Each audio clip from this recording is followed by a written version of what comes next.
Point for JFig. No, I want to see everything. Duelo de millonarios.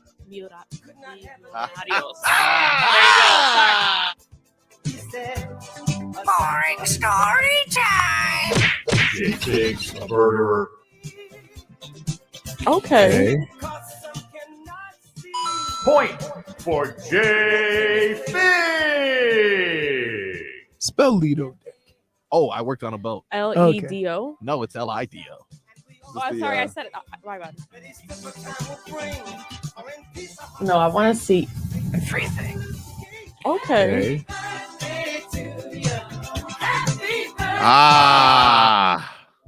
Happy birthday to our favorite murderer, JFig. Did she find gas?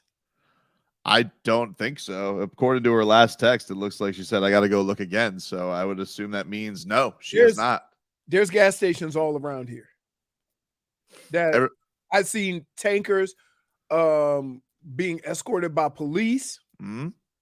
I've seen very short lines. So she should be okay today. So last night I had 40 miles to empty. Woo.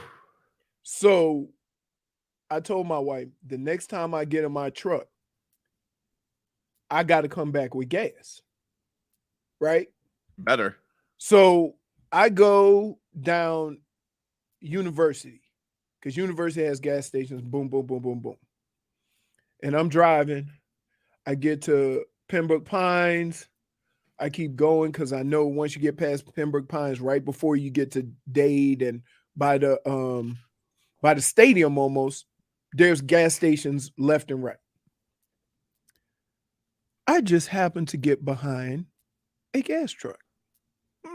So I pull up next to the gas truck. I say, where you heading? What? You looking for the scoop? Yeah, I said, I'm going to follow you. So he gave me the signal that he was going to the gas station right there. Okay. I said, let me get in front of you. So I pulled in, got my spot at a gas pump.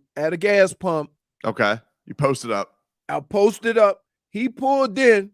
Soon as he pulled in, it was like ants. Whoa! Cars everywhere. And I was sitting there. I said, man, you want something to drink? A beverage? Something?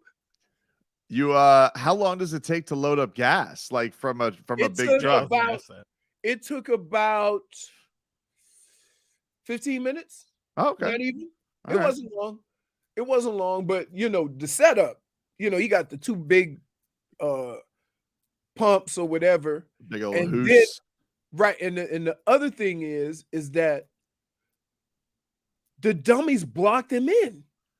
Well, yeah. Because they were pulling in. Not surprising. And so somebody had to come back and escort him out. But by then I was pumping gas and I was out. Good and to I go. was like, goodness. Yep. So I saw right on, you take 95th to 95. Yep. If you just keep straight, I think that's what, 441? Yep. Right there, just on the side. There was a tanker on the right dropping off gas, and there was a short line on the left station. So yeah, but now what's crazy is your big name gas stations, it ain't happening for them. Really?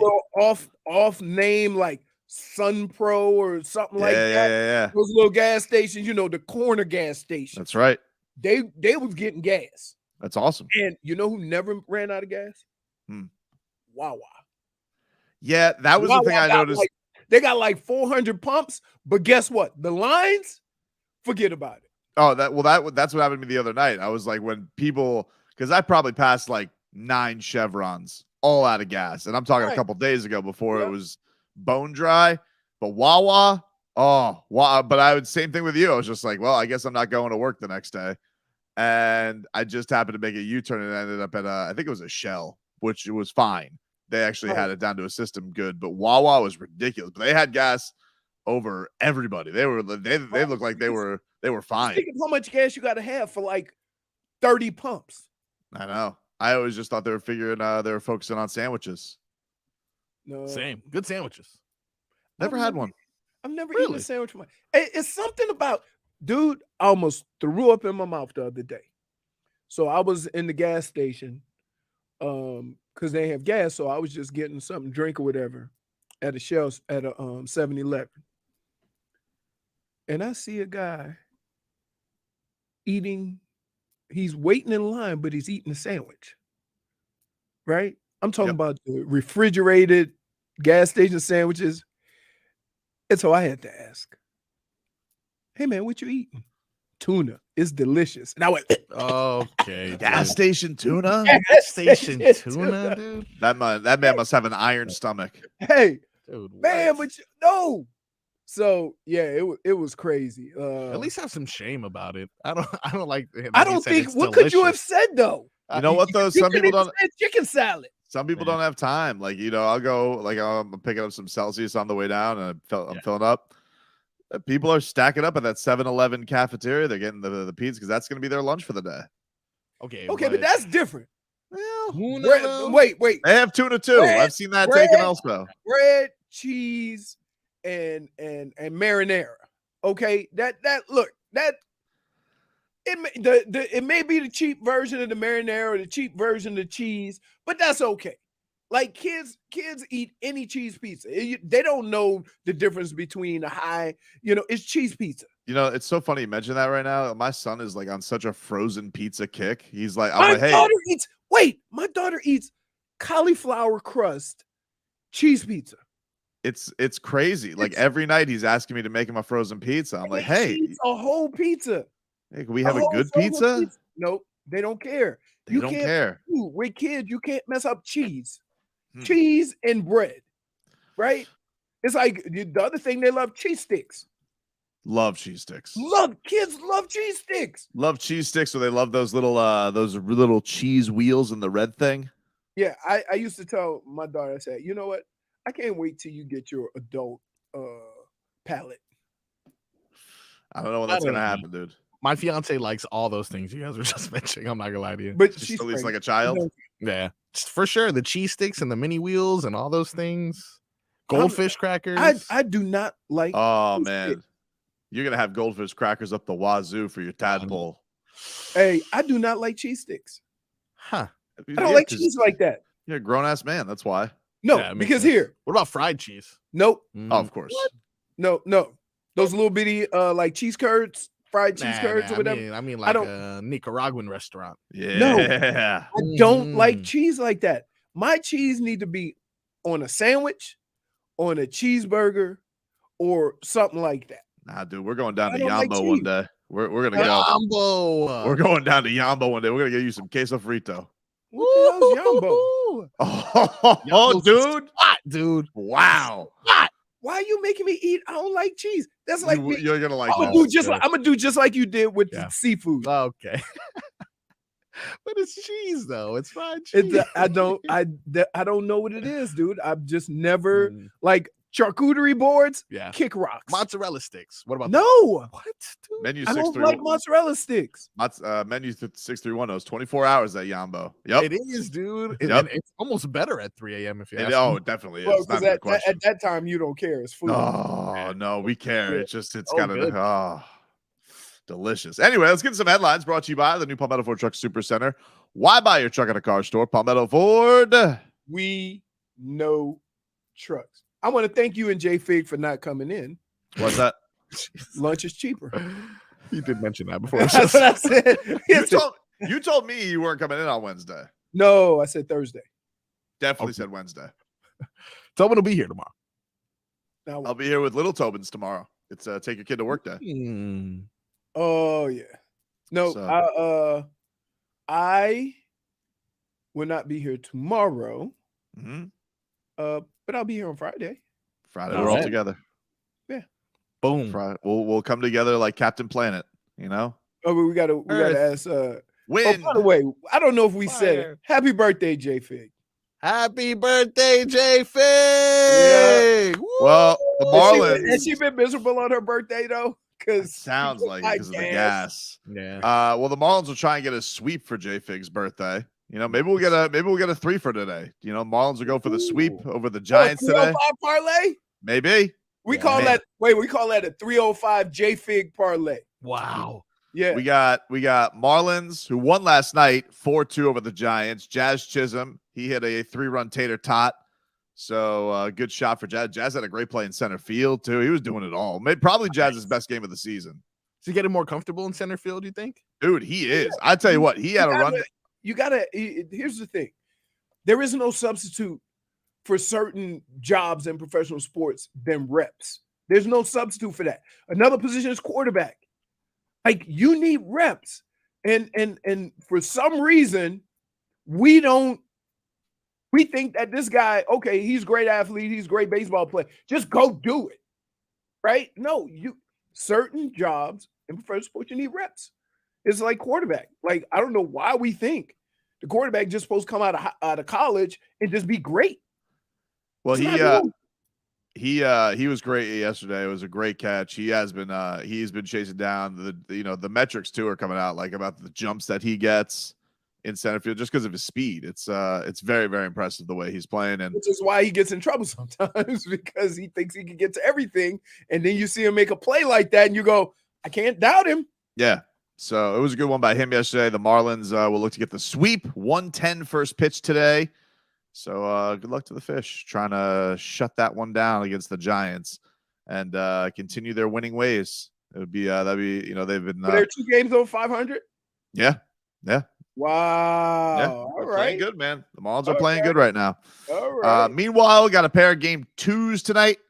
Remember what the old I was looking at that yesterday. Don't even say it. Remember You when better Beast, not say it. remember You when better Beast, not say it. No. Marcos. No. Beast used to try and claim that there's no such thing as game 2s. He tried to claim the way to say it is games 2. Like, so if we had a pair of game 2, it would happen when we talk about game 7. yeah. So we had a couple of game 7s, and that's how you would say it as a normal person. He's like, oh no, it's not game 7s, it's games 7. And I'm like, what are you talking about? 7. Yeah, Because there's multiple essentially. right. He's like, you don't pluralize. You don't pluralize the numbers. It's like the people who tried to ruin RBIs. You know, it's the same thing. So we have 2 games 2 tonight. No, you see, that doesn't even sound. No, it doesn't. No, we have a pair of games. Why did we do? How is he You know doing what? this? You know what? -1 for bringing it up. -1. This Apologies. Shouldn't even be a conversation. -1. It was stupid. He Two. started the conversation by saying it's really stupid. But remember, no. Yeah, it's really stupid and it's really wrong. So either way, we have a pair of game 2s tonight. Panthers, Bruins. That gets going tonight, of course, 7:30. And you can hear that game on 790 tonight if you want to hear that game. Wow. Yep. Question. If both teams end up 1-1, Mhm. would you feel better about the Panthers or the Heat? Oh, the Heat. Tonight's a house money game for the Heat. Hate this. You can hate it all you want, but it's true. You can't go into a game going, well, at least we got one. I'm not saying you didn't ask that though. You're just like, which one would you feel better about? I'd say the Heat. Like the Heat are going up at the, first of all, like it's home advantage. Like it's just a much bigger thing in basketball than it is in hockey. I would So feel more disappointed in the Heat because so weird. the Bucks are banged up, and if you don't take Well, advantage, so are the of Heat. it, no, hold on, they're not losing. They're not missing Giannis. We don't know if they're missing Giannis. By the way, they're not missing Giannis. They're trying to do this whole he's listed as doubtful thing. Fine, okay. All that being said, fine, but if you don't take advantage when they have a substantial injury or banged up or whatever, as this series goes on, you're going to start talking about game 2 and the opportunity you had. If Giannis doesn't play, I agree with you, Right. but I think he's playing. I don't believe they're hocus pocus. Let me tell you something. I would ask you if you ever fell on your ass, but you don't have one. That's really So it's not, you don't just get ice and treatment and it's okay. all right, dude. I mean, you believe that injury report all you want, that he's Here. doubtful. Think of this. How bad was he hurting that he had to not return to the game or return to the game and then leave? You don't just fix that in 2 days, dude.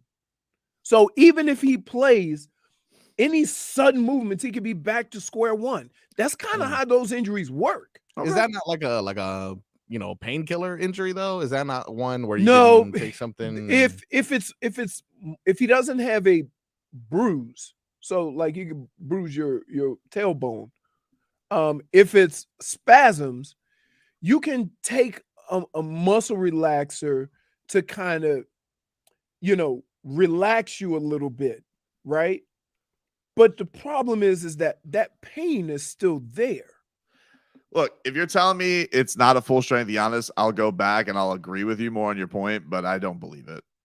I just think that you take advantage because you don't know how series is going to go.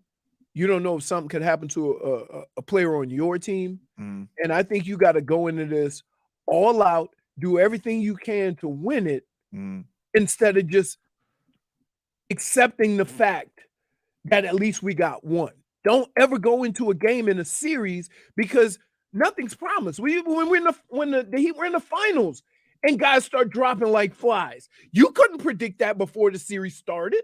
Yeah, so you can't. So take advantage of the task at hand and don't just say, "Oh, house money game," because tomorrow's not promised for any player on any team.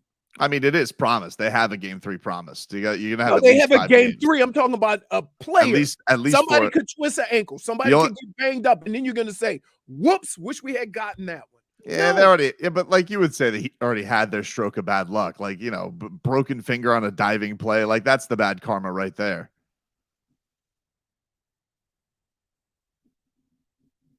Dude, gotta play the karma. Either way, dude. You're too close to be talking that trash. It's true. Like, here comes DJ Khaled. Okay. Either way, it's a 9 o'clock tip off tonight from the Pfizer Forum. 7:45 preheat with Solana. Oh man, I'm trying to think. 9 o'clock. It's too late. I'm trying to think because look, I got my cooler ready to go. Got a fresh bag of ice. I'm all gassed up. I don't have to do that, right? I got some beverages in the refrigerator, although Fon's friends keep coming over and drinking up all my beers, right? I don't need snacks. I got some water. I got everything ready to go in my cooler. Jacuzzi watching is rough for hockey. You got to pay attention too much. I understand. Basketball, I can listen, right? And I can get in the pool and stretch and do some stuff, and I can hear the game, and pretty much exactly what's going on. But hockey, you got to be eyes on. I'm with you. So I don't know if hockey is jacuzzi ready, right? Well, you but might have to. Is, so I might have to wait till 9. Might be a late soak. Like I'll get in at 9 and get out at halftime, right? What about the let's see, the Suns tied it up. Yeah. The Clippers and the Cavs tied it up. How'd you feel about watching the Cavaliers beat the brakes off of New York? I felt good. I felt good, but again, like the Knicks did what they were supposed to do. They came in and they stole home court, so they're good. Can I just tell you, you will never find another athlete that. Don't tell me I'm not going to hear it because I'm going to hear it 100 times tonight if the Heat lose. You're going to say it because that's the thing to say. Okay, then don't say that. People don't say it. Okay. Really? So coach talk. You've never heard like it's just. Blah. It's not. You could say it's cliche, but it becomes cliche because a lot of people have said it before. That's why. You have a chance with a banged up, whatever capacity Giannis is, he ain't going to be 100%. Okay. You have a chance to go up 2-0. It's a monster opportunity. then that's all that should be talked about. But if you're gonna ask me which one is more, We'll talk about it after the game, though, but not before it. Okay, but You see what I'm saying? That's fine, of course. Okay. But Like you're after asking- the game, if they play a hard game and you go, well, they got one. They got, they still got the home. But it seems silly to say, like, if you're going to ask me which one's the more crucial game tonight, game 2 with the Heat up 1-0 or game 2 with the Panthers down 0-1, obviously the Panthers is the more crucial game. The circumstances, though. The circumstances are different. You got to get them while they down. That's all I'm saying. Because what if, the game is playing out and you've accepted your fate and they get to sit and rest Giannis? You see what I'm saying? Mm-hmm. I want it to be a street fight. I want it to be a dog fight. I want it to be nip and tuck the whole game so that, hey, not only does Giannis have to play this game banged up, but he never got a chance to rest, and he got to play this whole series. I would say about that injury. I will get into it because as Schmieden says, go to break, you idiots. He's right. We do. We're way over. But which, by the way, I didn't know that Galen. I didn't know. We now know he's Schmieden Schmolik. That's his burner. We now know. We now know. We'll take a break and we'll hear a little bit from Tyler here later this hour. Feel bad for Tyler. He talked about his injury yesterday. Back more after this.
All right. Welcome back, everybody. It's Tobin and Leroy here with you.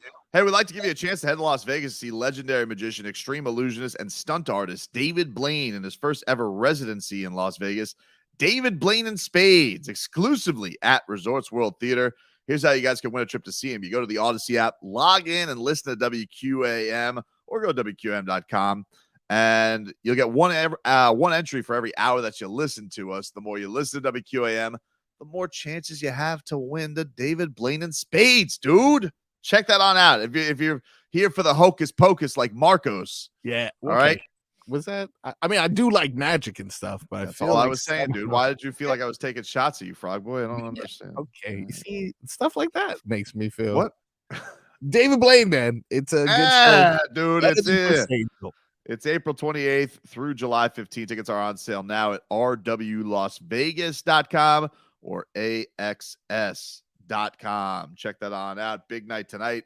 A lot of playoff action between the Panthers and the Heat. The Marlins are in action later this afternoon. Chris Grier is addressing the media today and talking some draft. I don't know if I heard right. I thought I heard Perkins yesterday on Joe Rose say that Tua is talking today too, or expected to talk. So should hear a lot from Dolphins. Workouts have started. Josh Allen was speaking yesterday. You see this Josh Allen, Marcos?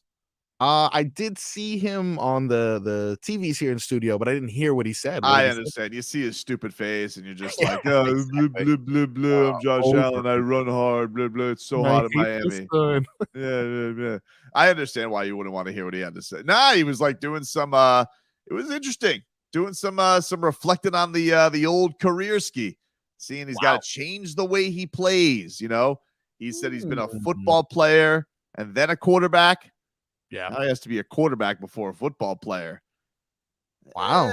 Sounds to me like somebody who doesn't like feeling that pain of running anymore, which is very noticeable last year. If you saw how many hits that he took. Look, he plays an insane style. I don't care how big you are. You're running at everybody like that. You know, that's going to take its toll. That's going to be a thing for sure. So what do you have going on there? Why are you being fed? What is that? Woo! We're getting shots live in studio. Like a shot, or is that a cafecito? No, it's cafecito, and we were doing the baby bird thing in honor of JFig's birthday. Oh, that's so nice. You know us. I think even JFig, though, has her age limits on the bird. I don't think she'd take out a baby bird. It's got to at least be able to fly out of the nest before she murders it. Oh my!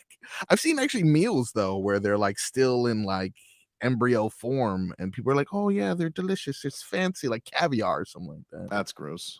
Yeah, it is gross. You guys can text the show at 305-567-0560. Texter writes in, I've bruised a tailbone before. It takes a while to heal. Bone bruise and muscle spasm are two different injuries.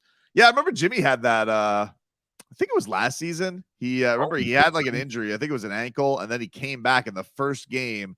I think it was against the Nuggets. He came back and he fell right on his back, like flat on his back, and he was out for a good little while. That being said, that's the regular season. This is the playoffs.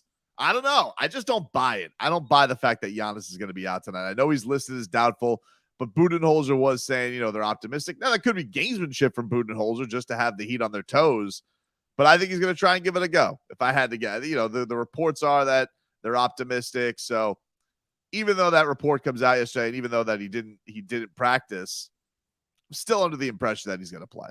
I feel like he's going to try and give this one a go. Maybe this is one of those things where he's not quite the same. And if that is the case, then I go back to Leroy's point. I don't disagree. You do have to take advantage. That happened last year with the Heat and Sixers, where Joel Embiid didn't come until the middle of the series, and you had to take advantage of the games that he was out. Now, the difference there was those games were at home, so you absolutely had to protect home court there. This is a little bit different because, your goal in this situation is to go and win road games. But anytime you don't have Giannis, that makes the stakes that much more even, especially with Tyler being out too. So, but if you told me I got to bet some money on it tonight, I'm betting that he's suiting up and he's starting. Yeah, I'm not buying into their little gamesmanship here. They won game. Had they won game one, I would say he's sitting game two. But you're already down 0-1. Like, you can't go down 0. You can't lose home court like that. There's no way he's sitting, bro. I don't think so. All right, we'll take a quick break. You guys can get at the show in many ways. Hey, thanks for joining us, Leroy. We'll be back with more for this. Hey.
Conceded for you on 560 WQAM. Miami Heat taking on the Milwaukee Bucks in game 2 of the Eastern Conference quarterfinals tonight, as the Heat hold a 1-0 series lead over the Bucks. Giannis Antetokounmpo listed as doubtful for tonight. We do know that the Miami Heat will not have Tyler Hero, as he is done, as he said yesterday, at least until the NBA Finals. So we'll see him in, what we're talking. We're talking 4 to 6 weeks. Marcos will be there. So yeah, he'll be ready to roll. Listen, fresh body coming in for the NBA Finals is an advantage. Yep, it is. And I mean, because of our lineup changes all season, we kind of have fresh bodies that are going to be replacing him in the meantime. That is what Bam made that point yesterday. He goes like, "Look, we're used to it." And people, I mean, we've been dealing with guys. The teams have more injury minutes than them. Yep. So that's not even a question. That's a fact. Yeah. So they are used to playing shorthanded. Yeah, they definitely are. Can we hear from Tyler Hero yesterday? He did address the media, which let me see. Tyler, so how you feeling? My hand is broken. Okay, thank you. Wow, I mean, you're very dismissive. I mean, why don't we just not play the sound? And I mean, somebody's got his sound. Someone's got no. It's all right. Somebody's got their sassy pants on. They don't want to hear from Boy Wonder. The guy's going through it. He's upset. We can't. Yes, I know. Here's Tyler on what the injury. What the hell happened. I mean, just a high level of pain. I didn't know right away that I broke it. I went back there, had my little moment, my emotional moment, and then we kind of just went to the x-ray room, and I had 2 broken bones in my hand. So my second and third metacarpal, I think they're called, just snapped in half like completely. So my hand's not in good shape right now. Yeesh. Woof. Yikes. I mean, Oof. my hand just snapped. Well, I don't think it broke all the way. His hand snapped, Leroy. You know why it didn't break all the way? Why's that? Because sometimes when it breaks all the way, you have to have surgery. He does have to have surgery. Oh, is he having surgery? He's having surgery on Friday. Okay, so no, okay. Then okay. He put something in it to help the healing. I don't know whether they put, like, you remember the pen I showed you? Sure do. It was really gross. Sometimes they do it that way, or they just, kind of, I don't know how, the different tools that they use. Or remember when Leroy wanted to get both hands done at the same time, and we said what a terrible idea that was. Dude, not only didn't get them both done, I'm thinking about just going thumbless on the right hand. That was the worst. Dude, I was like, when I got done, I'm telling you, when I realized how stupid it was. The first post-surgery poop. Right? Because I was sitting and I was thinking, how would I do this? Oh, no. Terrible idea. Terrible idea. This was Tyler saying he knew that something was really wrong when he tried to shoot that 3.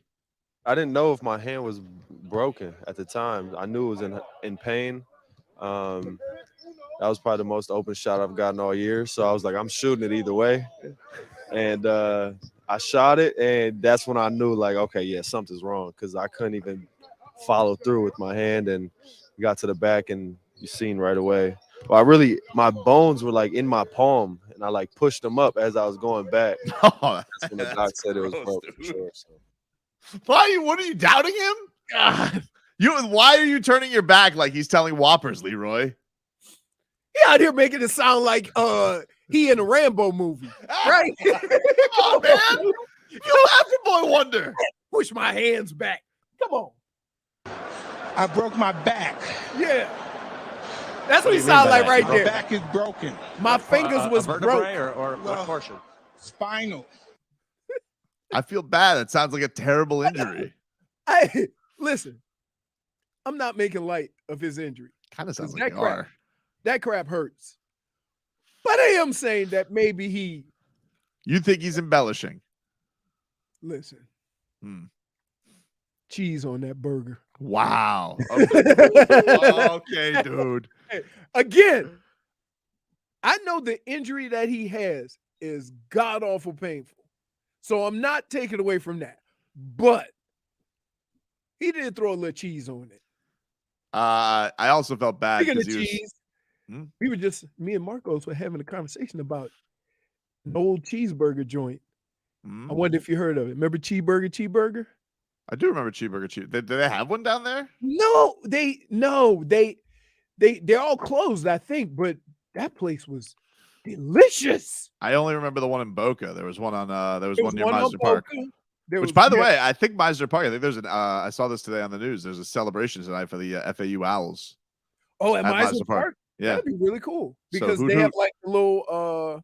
That's where Fine showed his movie. They got that amphitheater. Yep, Meisner Park, the amphitheater. So shout out to the Owls and Dusty May threw out the first pitch one of the Marlins games this week. So good to see they're still getting celebrations. Speaking on the other side of it, the Cavender twins, they have signed with Jake Paul's company. They have signed with Better. So they are starting to rake in some more dough as they've left the Canes. Hey, somebody said I think there's still one in Coral Springs. It's not. Every time I drive by there, I look for it. It says there's 10 locations across the United States and one in Saudi Arabia. Why do you why do you like Cheeseburger so much? It was just good. Because they got that big massive burger. They got different level. They do like Fuddruckers. Whatever level you feel like having, they got that level hamburger, right? You don't go to a burger joint. Like, that's the thing about some of these burger places. You just get a burger, right? Like BurgerFi. You just get in a little McDonald's box. Yeah. Right? I want a burger. When I I'm go with to you. So I appreciate like Fuddruckers and how they do it. Whatever level you feel like getting into, we got it for you, big fella. You know, that's what Cheeseburger used to do. I like that. I don't like the place that says one size fits all. Max Struess's favorite joint is three burger. Yeah, baby. That's a point. No? Seem unimpressed. Point for Tobin. Thank you. Oh, the airport. Somebody says the airport got one. Dade South says is nothing but a glorified Wendy's. No, I don't think he's You know what? I'd rather have Wendy's. Because at least I know what I'm getting there. Dade South says that Tyler Hero goes to Leisner Park. Come on, dude. That's not fair. Wow. Pretty good. For Twitcher. I did feel bad though. He talked about this afterwards, and that he's bummed that he felt like he had something to prove in this playoffs, and now he doesn't get a chance to do that. Here's more of Hero. Yeah, it was just sucks, obviously being home and being in the playoffs, you work so hard and all year to be in this moment. And I feel like I had some things to prove this postseason. So it was a tough moment. I still can't believe it. It'll probably sink in, tomorrow night when I can't suit up. So it's my first time breaking a bone, and unfortunate timing, and stay positive, and I'll be back stronger than ever, and I'll be back. So, yeah, I feel bad for that because I think he's right. I think that he felt, last year his playoff was kind of cut short. He might have come back for the NBA Finals, but he went out in the middle of that Boston series. He was already not having a great playoffs. Remember we talked to him at Media Day, Leroy, and he was like, I was just in the mud. I couldn't get myself mentally right. He felt like it was, he just wasn't in that confident, swaggering Tyler Hero that we're used to. So I do feel like, he had not only a lot to prove to himself, but maybe to the organization. So, all these trade talks that get bubbled up all the time, he's always thrown in those deals. Yeah. And he could have silenced a lot of that stuff in the postseason, and now he doesn't get a chance to unless the Heat, of course, play in the NBA Finals, which they will. I think one of the things that, you realize as an athlete is that you never know when your moment's gonna present itself, right? And like last year, as you get older as a professional athlete, you know the tricks to get yourself out of a funk. And I think that's what Tyler struggled with, because you're going to be in a funk if you're a shooter, right? He just didn't know what he could do to get out of it and turn it around because the talent's there. Yeah. And that's the hard thing is that you try everything in your bag to try and get some type of confidence. And sometimes it doesn't work. And that's what happened to him last year. This year, he came into it with kind of a different attitude. It almost seemed like no matter what the circumstance, what the game, what the moment, Tyler went into a game saying, I'm going to be Tyler. That's true. And that's what they want him to do. Make, miss, or indifferent. Just like he said, look, I had a broken hand. I didn't know at the time. I know it hurt like hell, but I ain't never had an open shot that way. I got to shoot it. Got to shoot right? it. That's Tyler. Yeah, he had plenty of games this year too, where like he was having those rough shooting nights, but fourth quarter would come around, and then all of a sudden he didn't care, wouldn't stop. That's part of progressing as a professional. That knowing, like an older player will tell you, my shot wasn't working, but I could help the team in other ways. Like some players don't have that luxury. Some players don't have that luxury of, okay, I'm not scoring, but I'm gonna lock the guy down. I'm scoring. Tyler's not going to be a defensive stalwart. His gift to basketball is his ability to be confident and score. And I think this year, we all saw it, even when he was, how many times we came and say, that first half Tyler had, but in the fourth quarter, Tyler time. That's what progress does. And they're going to miss that. I mean, like they genuinely like this series or however long the playoffs go, having those guys who have the confidence to shoot in pressure situations and have the confidence when things tighten up in the fourth quarter, he's got an ability in that. And I would have liked to seen that. I would have liked to seen the growth there because, he had a lot of success as a 19-year-old. And then this last play, like you said, that playoffs last year wasn't up to stuff, but you're kind of like, once you're 23, you're not in your prime yet, but like you're just starting to grasp your powers. And so, yeah, I would have liked to see what he would have been like. And now we won't get an opportunity until the NBA Finals, dude. So it's like it's tough. We got to wait that long. I got it. I get it. You know what I mean? But it's unfortunate because this team is very thin. Yep. And when I say thin, I mean thin in bulk with Tylers, right? You have guys who can just bucket getters, right? Exactly. And different bucket getters because Jimmy and Bam are going to mostly be in the paint, but Tyler can go anywhere on the floor. Right. And I think that's the combination. You need somebody who can score from anywhere.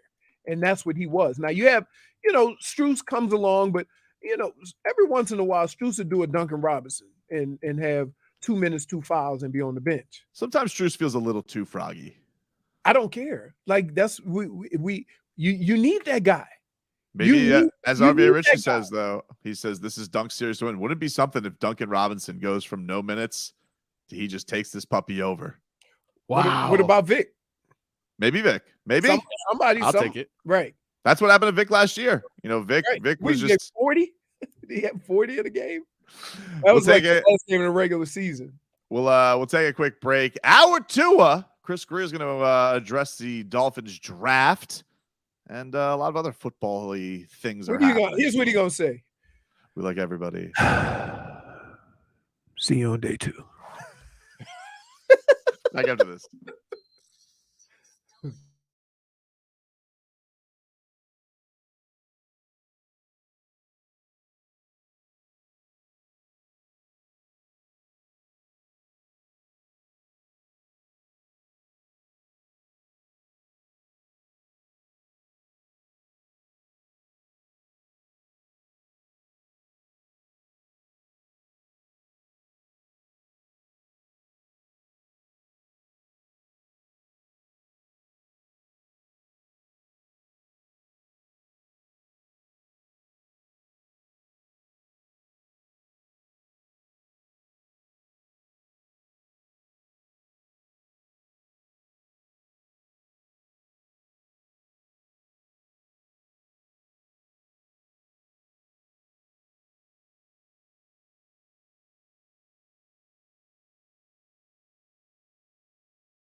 It's our Tua, Tua, Tua, Tua,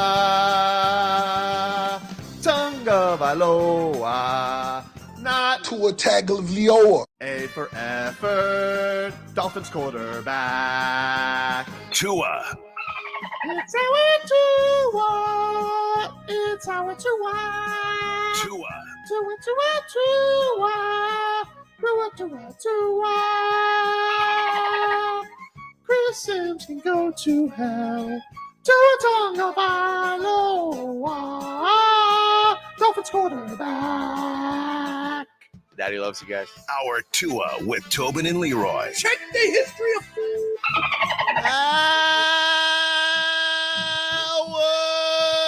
Tua the Pro. Tobin and Leroy here with you on 560 WQAM. Hey, Beast Burger is back, baby. Oh, man. Woo! You should have seen the excitement. We were celebrating like the Heat won a championship up in there. Yeah, we did spend the whole commercial break looking at burgers. Did you? Good for you guys. Yeah. Good for you guys. Let's get to some headlines here. Brought to you by the new Palmetto Ford Truck Supercenter. Why buy your truck at a car store? Palmetto Ford. We know trucks. I'm trying to get me a wrapped one. I'm going to wrap this little one. Oh, wow. Yeah. Did someone wrap toy cars? Why not? We figure it out. Listen, I'm going to tell you something about my house. They are arts and crafts. Everybody but me.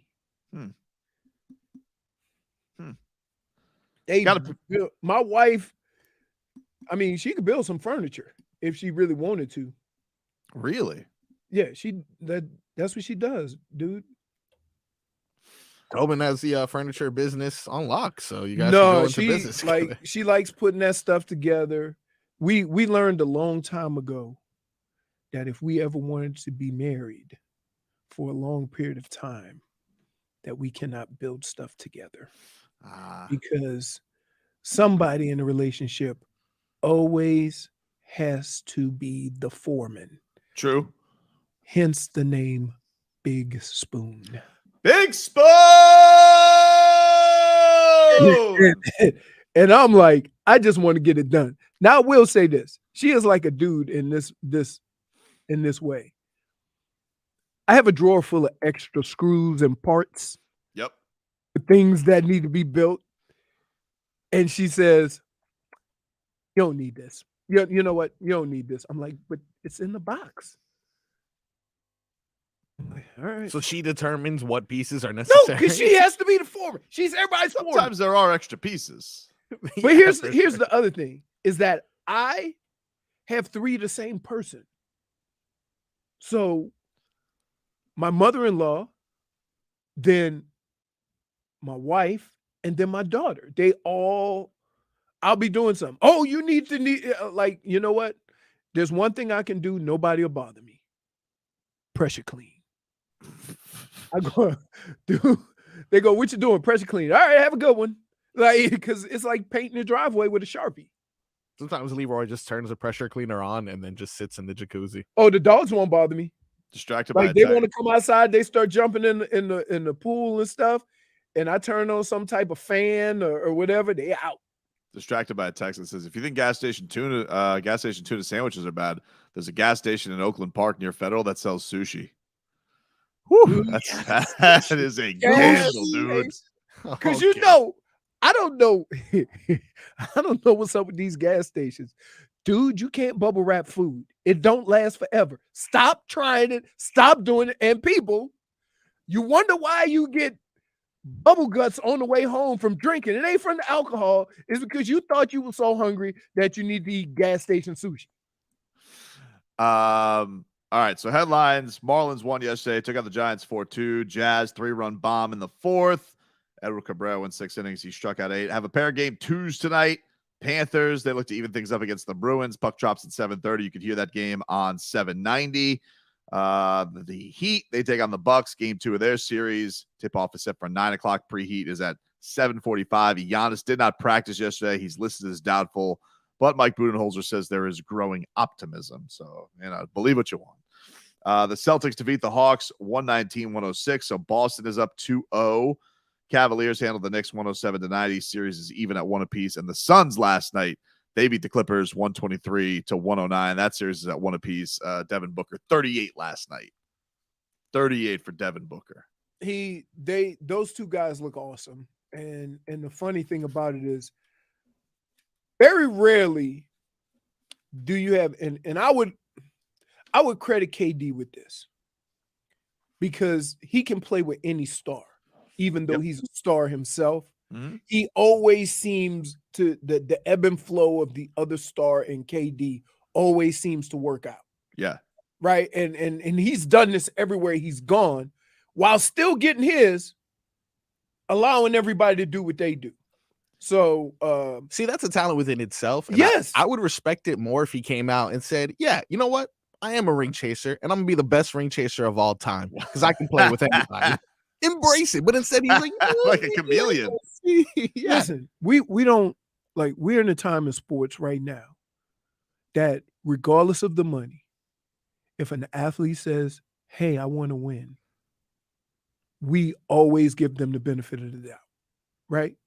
And for some reason, we all look at KD differently. I don't know why. The guy doesn't really put himself out there like that other than making decisions that'll put him in the best chance. No, Leroy, actually, that's not true. He actually puts himself out there a lot. Like, well, that's part of the problem. He's sensitive. He literally puts himself out there probably more than anybody. No, he's sensitive. Okay, besides a little jawing, he's sensitive.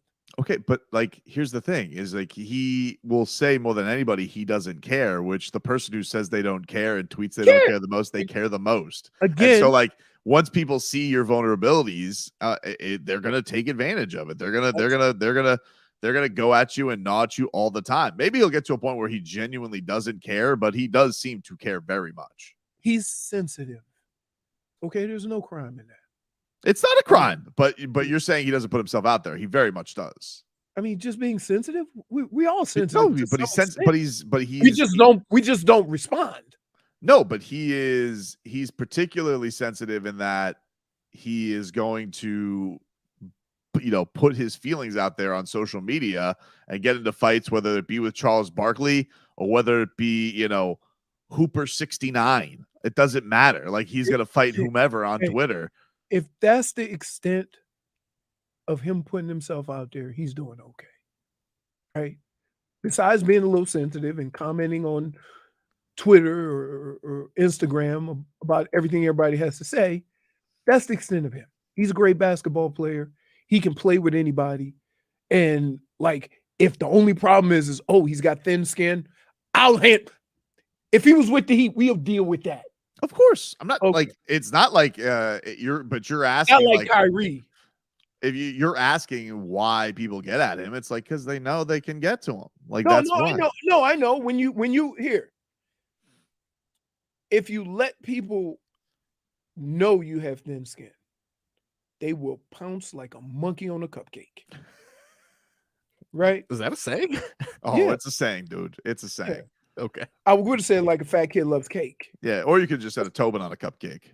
Oh, I love cupcakes. I don't like cupcakes. I love cupcakes. I don't like that icing. Okay. Now, I tell you what I do like, though. Those little buntinis. I'll tell you what, I'll tell you one thing. Nothing bun cake. You know what excited me that you said on your way in? If JFig would have came in, I would have brought her some for her birthday. Are you coming in Friday, JFig? We'll find Everybody out. come in Friday. I will bring JFig. Okay, I will bring you some nothing bun cake. Speaking of delightful, I was the one thing I missed about going in today. You told me Baldy was on today. Baldy was on the radio again. Baldy! Hey, listen. Wow! Wait! Man. Let me explain this story. So, I'm listening to I listen to usually Sirius. I listen to music, and it's hooked up on my phone. But the thing about the way Sirius does it is it picks up where you left off. So you could take a 4-hour trip and you keep getting in and out of your car, you might listen to 3 songs. Right. So I got tired of that. So I said, you know what? Let me see what Joe's talking about. First words. Oh, Baldy, I love when you say that. Yeah. I'm like, are we kidding me? Love it. Well, what was he talking about? You know what? I'm gonna call him. Baldinger or Baldy? Joe Rose? Baldinger. Oh, okay. You don't think you guys think you're like you really don't think I'm cool with UD, right? I mean, I don't know. I didn't know that you're cool with Baldy like that. You know, it's but I have to tell him why, right? Because if he'll understand why. So what was he talking about though? Like, what was he talking about? He was just talking about the draft and quarterbacks and the importance of getting reps and playing the position in college. So he said everybody talk about how Purdy came onto the scene, but he played 47 games in college. Right. Same thing with Tom Brady, right? Then you have some guys who didn't. So you're looking at Carson Wentz, Jared Goff. There's a lot of guys, and here's where we are with this. We all understand that it takes reps to get better at that position. Okay. We understand that we draft the guy based on pure upside and talent. But what we don't accept is the time that it takes for him to develop. And so a lot of these teams take these chances without having the patience that it takes, because usually if you're drafting that high, your team sucked for the last few years. True. So how do you navigate around that? One of the things, and Green Bay, kudos to them, because they traded for Brett Favre when what's his name? Majkowski was the quarterback. He sat for a minute, then came in for him. He played however many years with Green Bay. Then they brought in Aaron Rodgers, who sat for 3 years, right? And now they have Jordan Love, who sat for 2 years. And so they've been able to maintain that position while allowing their quarterback the opportunity to grow. And a lot of teams don't have that patience. So I always wonder, when you take some of these quarterbacks that you've thrust into position that haven't played, why are you so shocked when they fail? When halfway through their first year, they finally reach 30 games as a quarterback. That's it. Baldy, dude, man, that's some great points that Baldy made that you heard, dude. What a good, wow. Come on, man. Guy knows his stuff. He does know his stuff, dude. That guy knows quarterbacks. I should go all KD on your ass, but I'm not. I'm gonna keep it. Yesterday, I saw one of the funniest damages dones I've seen in a while. We'll bring that to you coming up next. It's a damn shame that we watch life with the whole idea of bringing the story back here. That's right. Playoff Wednesday.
Welcome back, you rascals. Tobin and Leroy here with you on 560 WQAM. Happy Taking you up birthday, until 2 o'clock. JFig. There she is. There Hello, she is. Jennifer. Hey guys, thank you.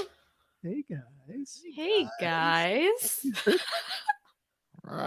She kills you with kindness. Watch out. She's a sneaky one. Okay.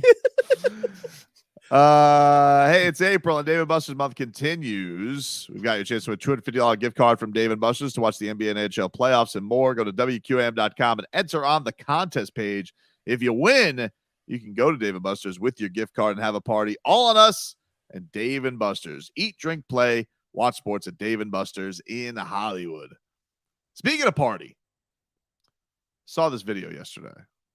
Uh-oh. And it was on Andy Slater's Twitter account from Slater Scoops. Does a great job breaking stories down here in South Florida. And you remember the story of Andrew Brunette, the former Panthers interim coach last year. Yeah. And got arrested for DUI. Yeah. Well, the footage has been leaked. And you know they why do they do that? The footage has been leaked. Why do they I And- think they say y'all releasing footage on us, we gonna release footage on you. Yeah, well, the body cam footage is released, and so he's driving his golf cart. Apparently, he had like a rolling stop. He gotta hold on. That's right. Hold on. With all the crap that's going on in the world, we pulling over golf carts now. Golf cart, dude. I mean, and let's be clear. They have 4 wheels too. The reason why this situation is presented Mm-hmm. is because why did he get arrested? Golf cart.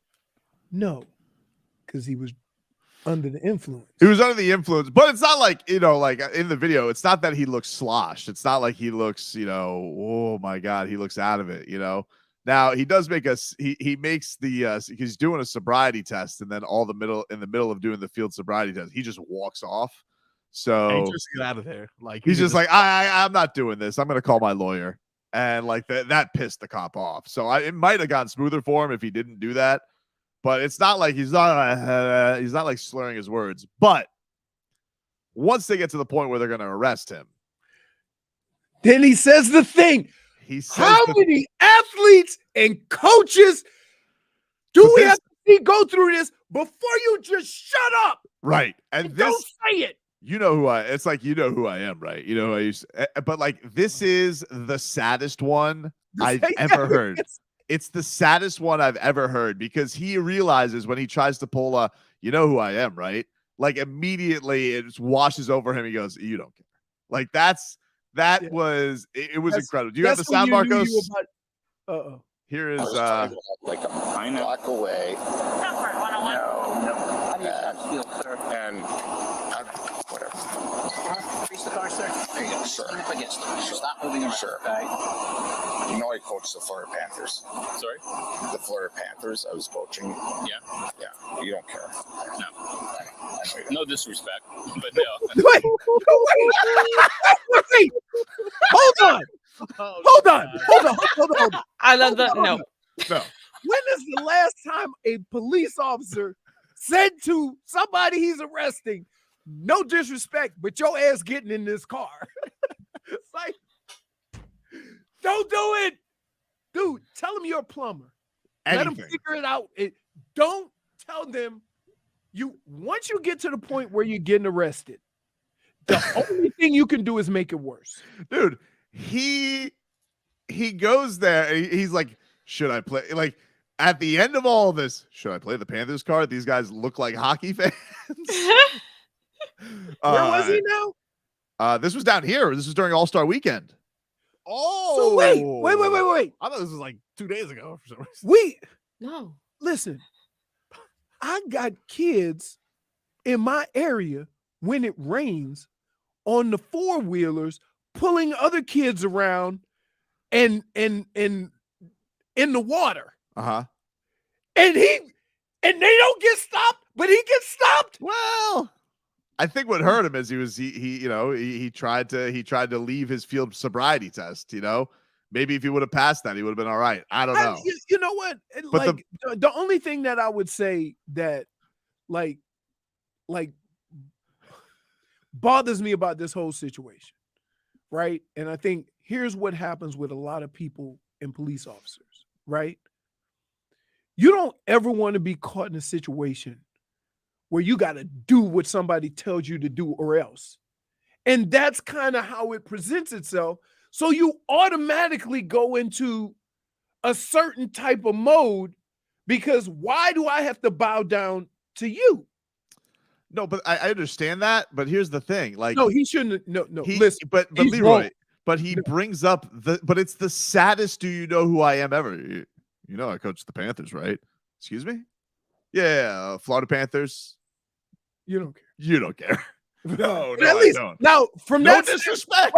Wait. From that standpoint, I would have let him go. Really? Right? Because here, a drunk man would have never had the wherewithal to stop. You see what I'm saying? Once he realized he wasn't getting any traction, he squashed it. And I would have been like, sir, get out of here. I don't know if any Panther can play that card. I don't know if Pavel Bure. I don't know if Roberto Luongo could play that card, and he's getting out of that. I know, but I'm saying the fact that he cut himself off and stopped. Play it again, Marcus. I would have left him out. Like, Nope. Nope. I was just trying to go home like a block away. No. How do you feel, sir? And whatever. Face the car, sir. There you go. Sure. Up against it. Stop moving around. Sure. Okay. You know, I coached the Florida Panthers. Sorry? The Florida Panthers, I was coaching. Yeah. Yeah. You don't care. No. I No disrespect. Yeah. No. Wait, no. Hold on. No. How can you say no disrespect while handcuffing the guy? Well, I mean, You can't. Well, you know he's just what? doing it. Wait. Just doing his Wait. job. He's He's just doing his job. Wait. We got a show first. A double damage is done. Right? The cop, his damage is done. When he says no disrespect, while telling the guy stop moving while I handcuff you, right? And the coach, who realizes halfway through I'm trying to get out of this by saying I'm a Panthers coach, recognizing it's not working and squashing it. Yeah, but he's not even the Panthers coach. You know, I used to coach the Florida Panthers. Yeah. I was interim Panthers coach. It's not even like he is the Panthers coach.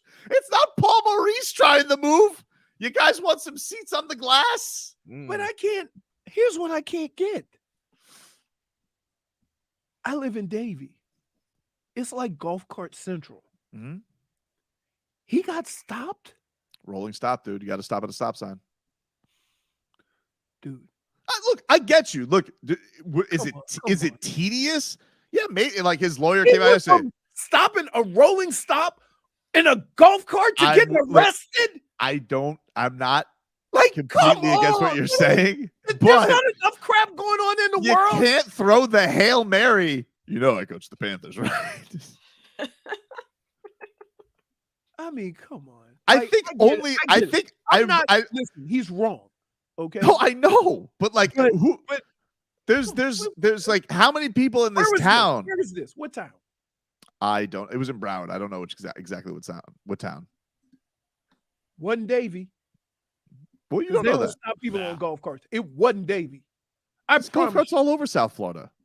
No, but it was a nice golf cart. In Davie, they park like their cars at the grocery store. And then get out with the possum. Tate South says you got to be more confident if you pull the "Do you know who I am" card. He's right. You can't go at it meekly. But if you come out too confident, then you come out cocky. You come out very arrogant and full of yourself. There's a fine line between arrogance and cocky. Right? I can't stand that. I would arrest you right there. But like, how many people are pulling their former job? Like, that's the thing I find hilarious about it. He's currently the Devils coach. Like, he's like, maybe these guys are big Cats fans. Wouldn't it be great if somebody hit him with, yeah, I remember you, Bruno. We got bounced by the Lightning last year and swept. here's the funny Oh, thing. it was Deerfield Beach. He can't be drunk because Why? he had the wherewithal to not say he was a Devils coach, but to say he was a Panthers coach, and then squash it and abort when it didn't work. I would say That's that goes. me. I That's actually not think drunk thinking. nah, I actually think that goes against his thinking. That's not drunk thinking, though. If you stop something, usually drunk people keep going. Maybe. I'm not saying, look, he definitely wasn't plastered. But here's the other thing, right? I love when cops handcuff people and say stop moving.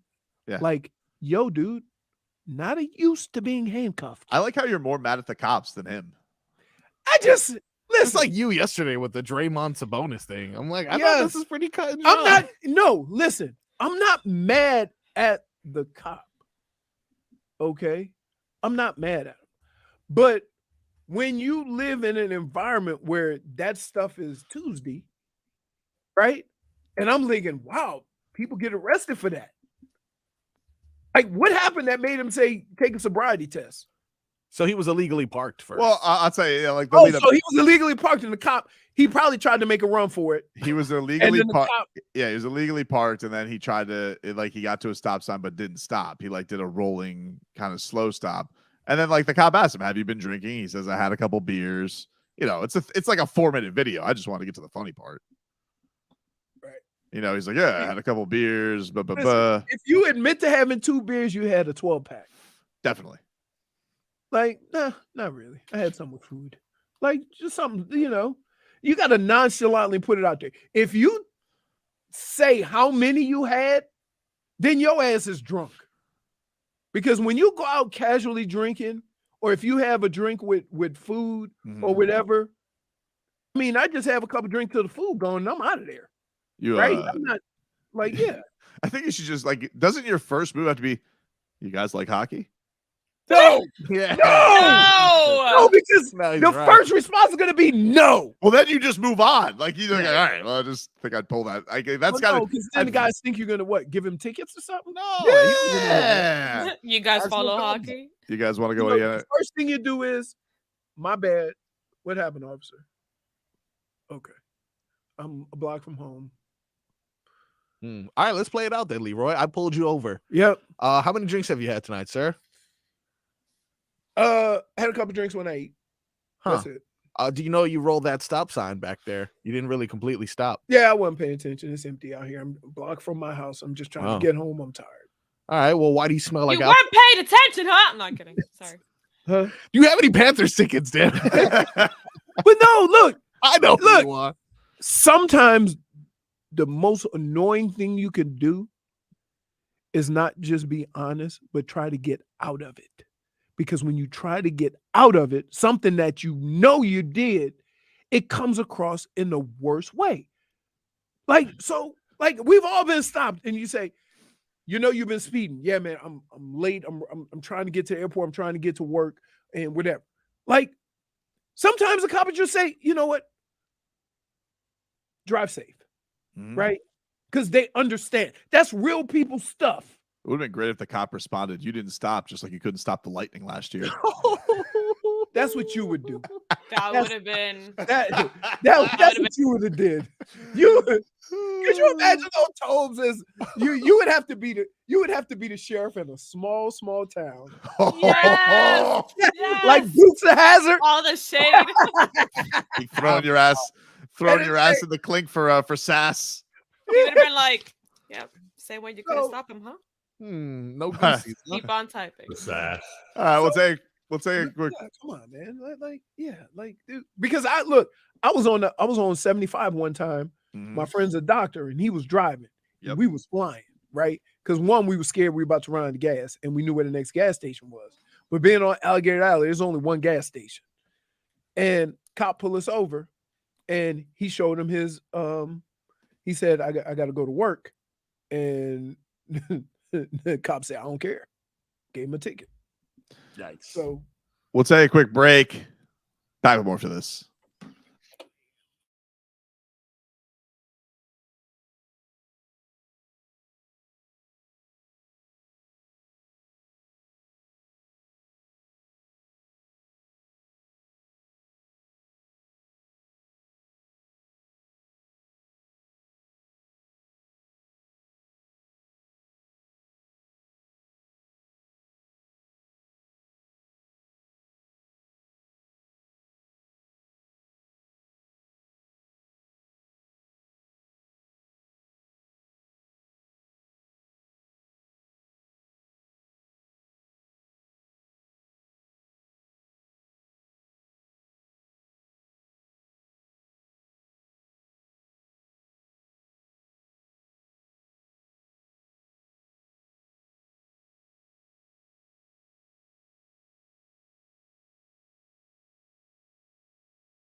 So I just got a window.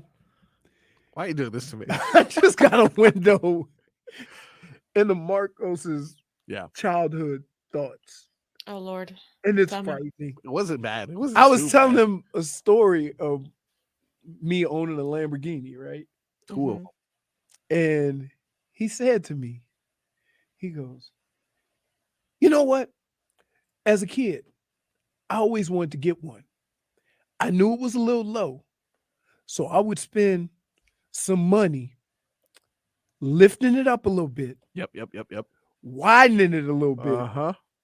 And putting the Widening? kid seat in the back. Yeah, I gotta put a car seat in the back. Car seat in the back. Gotta put a car There's seat in no the back, of the- dude. There's no back. I'll put them in the front then. In the front, that Don't do that. He'll dude, love that it. thing is like a suitcase. He'll love it. I'll add one of those middle seats or something. But like, you just throw some metal in there. You know, you kind of glue them together. Dude, You cut it in At half. at that point, you're defeating the purpose of having one. Imagine You go- 4 doors going up. Dude, don't do that. Don't do it. Car seat in the back of the Lambo. You ready though? You're ready. You got You're, this. you're ready. Dad, But I mean, look, as a kid, he was already thinking about his offspring. Yeah, man. That's wonderful. I didn't want to sacrifice coolness just because this kid wants to ruin things. So You know? get a Cullinan. That didn't exist back then, I don't think. You know what's cooling in the doors that go up? What? Suicide doors. Oh, that go the opposite way? Yeah. Oh, I don't know, man. I think I like the up one. This is my suicide door impression, and then this is my Lambo door impression. This is better. I don't even think they make. I don't really care for the ones that go like that. I mean, because if you're a woman, you can't hide. Like when you get out of a Lambo with your little sexy wear on, that door ain't blocking nothing. Guy says, one time I got pulled over, got a ticket out once for wearing a Panthers polo. Guy asked if I work for them. Oh, maybe there are big Panthers fans out there on the squad. Oh, look at that. How about that? Not me. Listen, Now you know, always wear team. We're all wearing Panthers gear. Yep. hey, Yeah. I'm gonna tell you like this: black folks don't play those games. Guy What's says, the full uniform? another Nope. text writes in, piling on this guy at his lowest point. Not a good look. We weren't piling on him after getting swept with the Lightning. I don't understand what this problem is. We didn't pile on him. Who's piling on? Lowest point scored Listen. in a series. I gotta tell you. Can I just say this? None of us on this show are exempt from what you accusing us Oh, yeah. getting on Brunette about. You- We have all been that guy that everybody has piled on. Yeah. And plus, it wasn't his lowest point because the cop said no disrespect. That's true. If a cop is using that, like, dude, look, no disrespect, but get your ass in the car. Even the cops. So what did they do? Did he just put the thing on like with the little latch that they tow golf carts with and drag the golf cart into? I don't know what happened to the golf cart. I don't know. I don't have all these details. I'm not sure. But Didn't you know on JFig's birthday she'd want the details on this internet story, Tobin? I'm sorry. I apologize. Thank you. They, so generous. Hey, Fix it. hey, by the way, JFig, we got to get you some gas. Yeah, man. What's going on with that? Guys, I was. I mean, how so are you out heated and about? last And night. I was out and about, and I found 1,000 places that had gas. You got the shutdown right as you got to the gas station yesterday? I'm turning in. I finally see the light. I'm excited. I'm right next to where you turn into the gas station. Yep. No, I see one of the guys that works there. Because I always go there, so I know who he is, and he's taking out the caution tape and the cones. So I turned down. I put my window down, and then I asked him, "Is there still gas available?" He said no. And then I see the few, like the 3-4 cars that were in front of me just stayed parked on the side, and there was just no gas to be put. And I was very upset because that's when my light turned on. So I used all of the little that I had left is gone. So I don't even have the luxury to go somewhere far to go look for something. So you need to, you're too scared to even go look for gas because you don't know. Pretty Hey, much, I'm gonna have to get like some take sort of that. tank Take, and then no, take Pops with you. He can scare some gas into that Yeah, car. he'll find some gas for sure. Tell Someone will us- just take it out of their car. Just give the gas tank the look. Scooby does not sound happy about being gasless. Scooby is He angry. doesn't. He likes his rides in the car too. Does Oh he? wait, you take Does he? Scooby to places? He does look like he'd like a nice breeze in his mustache. He does. I'd take him, around the little scenic route of the park. Does he bark out at the dogs? No. He actually tries to fight the bigger ones. I don't know why. Bougie ass dog. He got I don't know why. fancy dog. Oh man. All right, we'll take a quick break. Get some cat talk coming on up. Get you caught up with your headlines. Back with more for this.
Welcome back, everybody. Tobin and Leroy. Take you up till 2 o'clock here on the show. Time to get some cat talk. Brought to us by our friends over at Celsius. Hockey fans, don't sit this one out. When it's game time, make Celsius party play and get that energy up. Game day is fueled by Celsius Essential Energy Drinks, the official energy drink of the Florida Panthers, who are going into tonight with a need to even up their series against the Boston Bruins, a historic Boston Bruins team. And Sam Bennett, he was on the ice today, warming up a little bit. Looks like Alex Lyon is going to get the go between the pipes. So a big one. I got to say, though, tonight, I got my eye on one guy. Oh, boy. One guy and one guy alone. What is it? Who is it? Alexander Barkov. Sasha. Ooh. Hey, can I just say something? Barky. He's in witness protection. Sasha. You're on notice, dude. Oh! You are on notice. Alexander Barkov, I demand either goals or assists tonight, dude. You better put up some points. And I'll tell you something right now. If you have another no-show tonight in a playoff game, Leroy, this guy, his entire career, he's got to skate down here. I mean, literally, he has skated. That's his job. But he is skated on criticism for playoff no-shows. This guy gets to go willy-nilly. He's called one of the best players in the league. And all the time, whenever there's blame, who do they blame? Bobrovsky. This Barkov, he's not gotten a one whisker of blame for the Panthers' shortcomings. Let me tell you something right now, Barkov. If you get skunked tonight, and I know this seems a little unfair because they're going up against a team that was record-breaking in the regular season. If you get skunked tonight, I demand you turn your C over to Matthew Tkachuk. You're not the captain anymore. Whoa. Okay? You lose your captaincy tonight if you no-show. Give your C over to Tkachuk. Can I ask a question? Yeah. So being a captain has to do with your production? Yes, it does. UD is a captain. I knew he was -1. Wait a minute. Wait a minute. -1. Why do I get a -1? I'll tell you why. UD's already got the credentials. How many rings does Barkov have in his finger? That's right. Naked. 0. 0, dude. Nice try, though. All-time leading rebounder in Heat history. Next question. No, I'm serious. I'm not even joking about this. This dude's been more Barkov than bite his entire career. Okay? Ooh. So I demand production tonight. Oh! He demands it. Say that again. He's been more Barkov than bite. Yeah, he likes that one. He's being nice to you today. I'm telling you right now, dude, Sasha, you better put up something against these Bruins, okay? Tkachuk can't do it alone. He can't do it alone. Yeah. And so far, he's been doing it. You got to go there. You got to ride along for the party during All-Star Weekend with the Tkachuk brothers. Now it's time. Now it's time, dude. As UCF Andy says, don't lose. Don't you go out there and lose tonight. Don't lose. I'm tired of Bob taking all the criticism. He's not there. Lions between the pipes. You're the guy who controls some things. Wait. Bob taking all the blame? Oh, he takes all the blame. Anytime it's the Panthers' woes, who do we blame? Bobrovsky. But where's Barkov's blame? Never happens. I'm looking at you tonight, Sasha. It's all on you, dude. You better get some stuff cooking tonight. Anyway, let's get Do some it for headlines. me, Sasha. Do it for JFig. Do it for me. Let's get some 305 parlay. Yeah. Let's get to some headlines brought to you by the new Palmetto Ford Truck Super Center. Why buy your truck at a car store? Palmetto Ford. We know trucks. The Heat, meanwhile, they also play tonight. Pair of game twos here in South Florida. And, I see a lot of these people out here, Leroy, very unbecoming with their analysis of game one, calling it a fluke, saying that's an outlier. And I can understand where people are going to go and say the Heat won't do that again. The Heat aren't going to be able to shoot like that. All-time record in points. But let me spin it on you, dude. Let's play a little spin the bottle, all right, and kiss on this topic. Ooh, kissing on topics. You ever think about the idea that, wait a minute, the Heat won a game in a way they don't typically win? Doesn't that bode well for Miami? Like, think about that. You go out there and you won basically a shootout, something they haven't done all season. So I know this Heat team typically is a team that could drag it into the mud, play grinded out defense, win close games, win ugly. They won a pretty game. They already won the pretty game. So while everybody's out here and they're saying, oh, the Heat won't do it again. Yeah, probably not. But guess what? That's not their style, dude. That's not their style. So the fact that they won a game that wasn't in their style, I think speaks well for them. Everybody's out here just chalking things up for the Bucks. So it's a little silly. It's a little silly and a little dismissive. And look, he's doing the same thing. Leroy is sitting here dismissing me. I'm not dismissing you. Might as well just call you the professor, dude. Why don't you just wait a sit minute for class? Wow. Yeah, it's okay. No. You just sit there, Mr. Dismiss. I'm confused now. You've done enough. I'm confused now. You're a dismister. Because I have been the person since the start of this show saying that the Heat need to get this one. Right? Mm-hmm. I've been talking about, hey, you know what? Don't go into it with an attitude that at least we got one. Mm-hmm. I say go in and take advantage of a situation and get up as much as you can. Mm-hmm. And you're saying I'm being dismissive? Yeah, you're being dismissive. No, I'm the one the whole time I've been talking about how the Heat need to win this game. Okay. Well, I'm not even talking about the game. I'm just talking about the series. I'm talking about the series.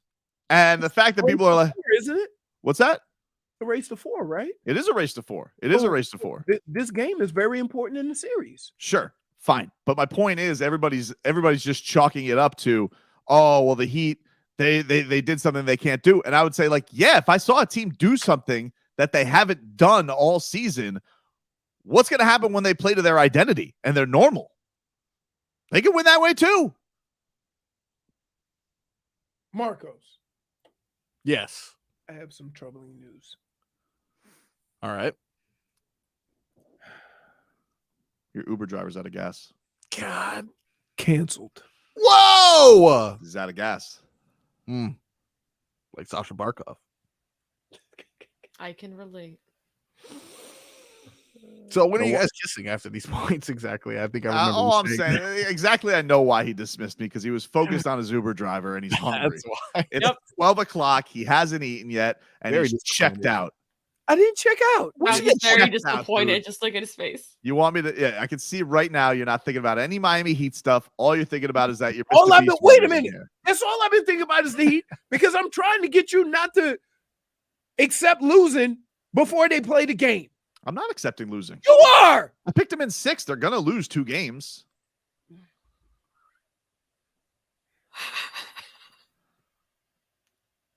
Dude, why do you do this to me? Why do you do this to me?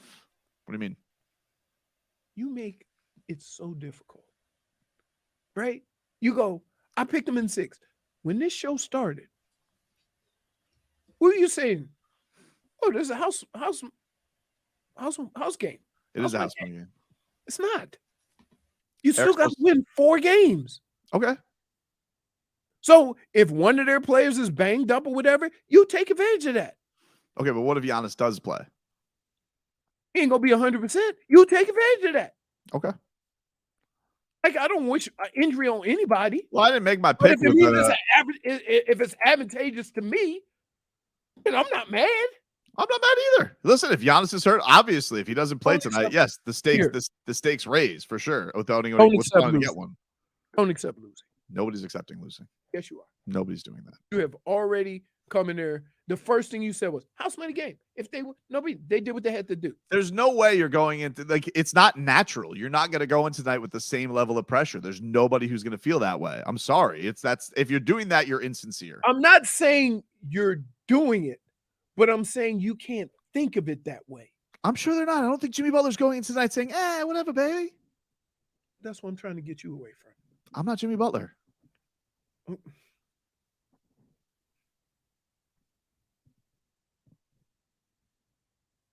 And the other thing that's No. no. I just want it to be known. Of course, I go into every game thinking the Heat can win. Duh. I'm Wild Heat Coyote. Meet. Yeah, but why you accepted loss? You did earlier. It's all right. You asked me. No. Okay. You asked me tonight, what's That the was a more different important question. game? Okay. You asked me Yeah. what the more important game was. Panthers, Right. obviously. And that's why Barkov's on notice. Okay. Okay. Show first. Congratulations, Barkov. You've been a star athlete, allegedly, in this market now for 8 years. You're finally on notice. Been there 8 years? Something like that. Wow. He's the longest tenured.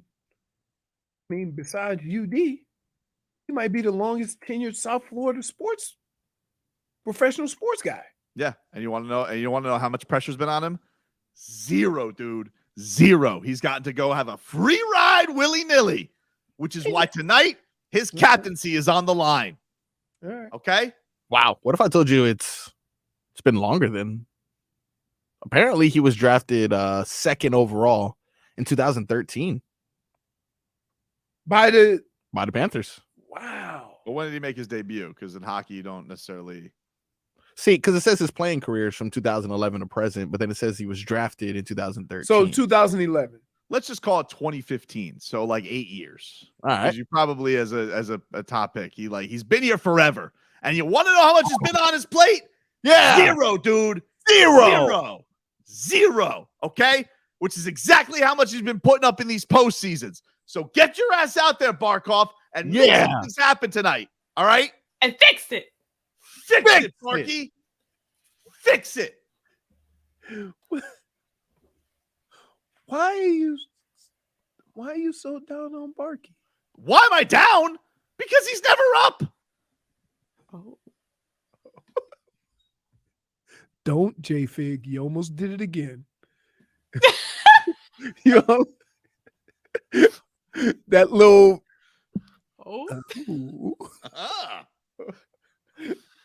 Okay. Hey. Oh my god.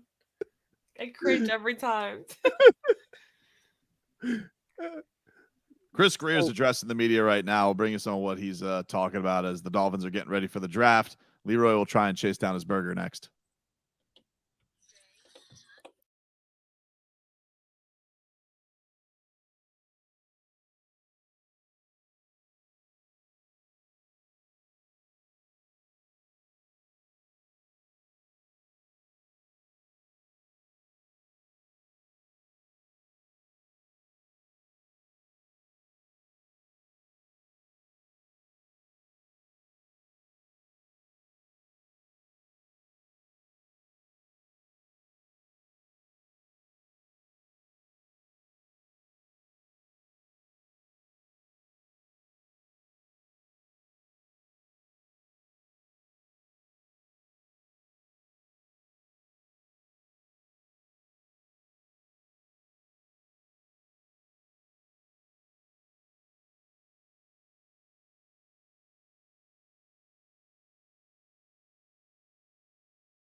All right, welcome back, everybody. It's Tobin and Leroy here with you on 560 WQAM. Hey, Leroy, can you get a weather update from the Demesman and Dover Law Firm, your accidentattorneys.com? Free consultations 24/7. Call them at 866-954-MORE.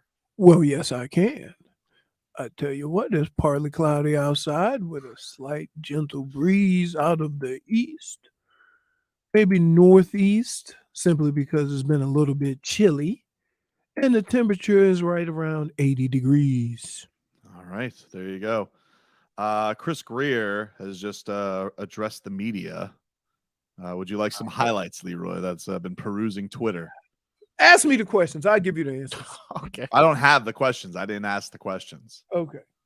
You On want to Adam, ask me some questions that you think? that I'll read some tweets and you tell me your reaction to them. Okay. From Adam Beasley's Twitter account, Chris Grier says that Austin Jackson is the Dolphins' right tackle in 2023. That they like Robert Hunt at right guard. He's been really good there. Apparently, Adam writes, open to an extension with Tua Tagovailoa, who the team wants here long term. Okay. All great things. I will say this about offensive lines. Sometimes a guy comes in playing the position he played in college, and he ends up playing a position that he plays better in the NFL. So it takes a little time, and you see a little scrambling the last couple of years, moving guys around. Sometimes it was due to injury. Sometimes it was due out of necessity that you just take your 5 or 6 best offensive linemen and play them wherever the hell they can play and then go from there. But I do believe that, as I told you before, over time, these guys will learn how to play with each other and they'll get in their positions that best help the team. Austin Jackson is a former first-round pick. He lost his position last year due to injury. His ankle did not work other than a few games last year. So we really don't know if he can be good at it or not. It's a bit of a mystery. It's a scary mystery. I get it because it's Tua's blind side. It's the right tackle spot, but you need to know whether or not he was going to develop last year, and you didn't because he got hurt. So if he's healthy, let's see what, you got to see what he's got. I would say this is that if Chris Grier is saying that, he knows something that you might not be privy to. In what regard? Just of how good he can be or how well he is, how good he has done over the last couple of years. Because we all think, what we think by watching games, right? They have more of a personal, view of his progression. Adam Beasley tweets that Chris Grier says a couple of teams in the bottom half of the first round have reached out to gauge Miami's interest in moving up. No. Why not? I mean, you heard what Baldy said, dude. No, what did he say? The sweet spot. Yeah, he did say they were in the sweet spot. That is true, Marcos. He did say that. And Baldy knows his stuff. Yeah, Baldy does know his stuff, dude. See? Doesn't know fingers, though. See? What's wrong? You know what the hell. Well, we just agreed. I don't understand what the problem is. We didn't agree. You and Marcos agreed. Leroy, you want us to stay in the second round, right? The sweet spot. So you agree with Baldy? Yeah. I mean, there's no need to move up. There's not. There's no need to move up. None whatsoever. Yeah, whatever position you need to fill, you can get in the second round. Chris Grier also says that Cedric Wilson, teams have reached out about Cedric Wilson. He says his expectation is that he'll be on the 2023 roster, but also says we want to do right by him. All right. Well, I don't know what the hell that means. That means that you can't say it both ways, Chris Grier. Yeah, exactly. I'll tell you what it means. Is that doing right by him means that you're not just going to trade him to trade him. You're going to give him an opportunity or trade him somewhere where you get an opportunity to play. And maybe you have a chance to win. Like that's what you mean. Like you're not just going to trade him just to trade him. I mean, the writing is on the wall, though. Like, yeah, of course. Didn't you just pick up what is his new name? Braxton Berrios and was it Robbie Anderson's new name? Chosen Anderson. Chosen Anderson. Yeah. So I mean, look, we're picking up receivers. Didn't they re-sign River Craycraft or something like that? I feel like writing's on the wall, dude. So Cedric now, Wilson's out of here. Why didn't he change his name to Choe Otani? Okay. I mean, I don't know. Jose Otani. You think that should be his name instead of? Apparently, according to Chris Grier, Chosen Anderson wanted to come to Miami and reached out. Grier and Mike McDaniel spent over an hour with him, and he understands his role. That's the only thing that worries about me with Chosen Anderson is he complained at the last spot that he wasn't getting the ball. The last couple of spots, dude. Like everywhere he goes, if he doesn't get the ball, he kind of complains. And this is a place where you got to realize you got two dudes who are going to get the ball a lot. Well, evidently they explained that to him. Well, it's one and thing he's not making a lot of money. No, I know. It's not a big deal. No, here's the deal. If he doesn't accept that role and he starts complaining, you can cut his ass. Mm-hmm. Simple as that. Also, like when he was in New York and when he was in Carolina, who was the receiver that you felt was like head and shoulders above him? No, who's the quarterback? No, the quarterback sucked for sure. But I can understand why he's like, I deserve the ball. I'm best receiver here. You're coming to Miami, you know you're not even the second best receiver, dude. So you better know your role or you're cut. Tobin isn't having it. And Braxton Berrios is an addition because he does special teams. So, yeah. Also handsome. Which is what basically, like, nobody thought Cedric Wilson was going to return punts last year, and he ended up doing it. But, you know, Braxton Berrios is a return. Dude, I can't take you serious. You wanted to lift the Lamborghini and put a baby seat in the back. Just a little middle in the middle, and you can extend it. Yeah. Right. It's exciting, man. Football's happening. Oh, Xavier Howard's talking right now. He says that he's here to learn. Yeah, because it's OTAs. I started this week. Oh, that's right. That's right. And so he says he's here to learn the new scheme. Oh, really? You want me to tell you what the new scheme is? Yeah. What's up? Get your ankles and your hips and your groins fixed and cover the guy in front of you. Okay, good talk. Yeah, I want to see if he talks about his health. Yeah, maybe I haven't seen that yet. If he wants to gets down here, that's fine. We'll open up a website, OnlyFangs. Xavier Howard, according to Adam Beasley's Twitter, acknowledges that his lingering injuries impacted his play a little bit in 2022, but he's fully healthy now and expects better performance in 2023. Hey, he didn't have to tell us that. Well, you know, we knew. Only the idiots would say, "Oh, X has lost a step. Ever since he got that money, he was hurt." Okay, we knew that. X says on Joe Shad, he says, some people have been saying that I'm washed or getting old. That's motivation. That's Goosey's, dude. A motivated X is a dangerous X, dude. Goosey's. Can I just say this? What? You literally buy into anything. What are you talking about, man? You don't want a motivated Xavier Howard? Marcos, you would agree a motivated Xavier Howard is a dangerous man. Come on, dude. Nothing more dangerous than a motivated X, you know? Yep. Crazy things they do. But this X is going to do a great thing for the Dolphins, and it's return to form. We're not asking for anything. Some might say motivation is the Nope. X factor. Nope. -1. That's good defense, Leroy. -1. Because here's the problem with old dum-dum over there. He gives the look, right?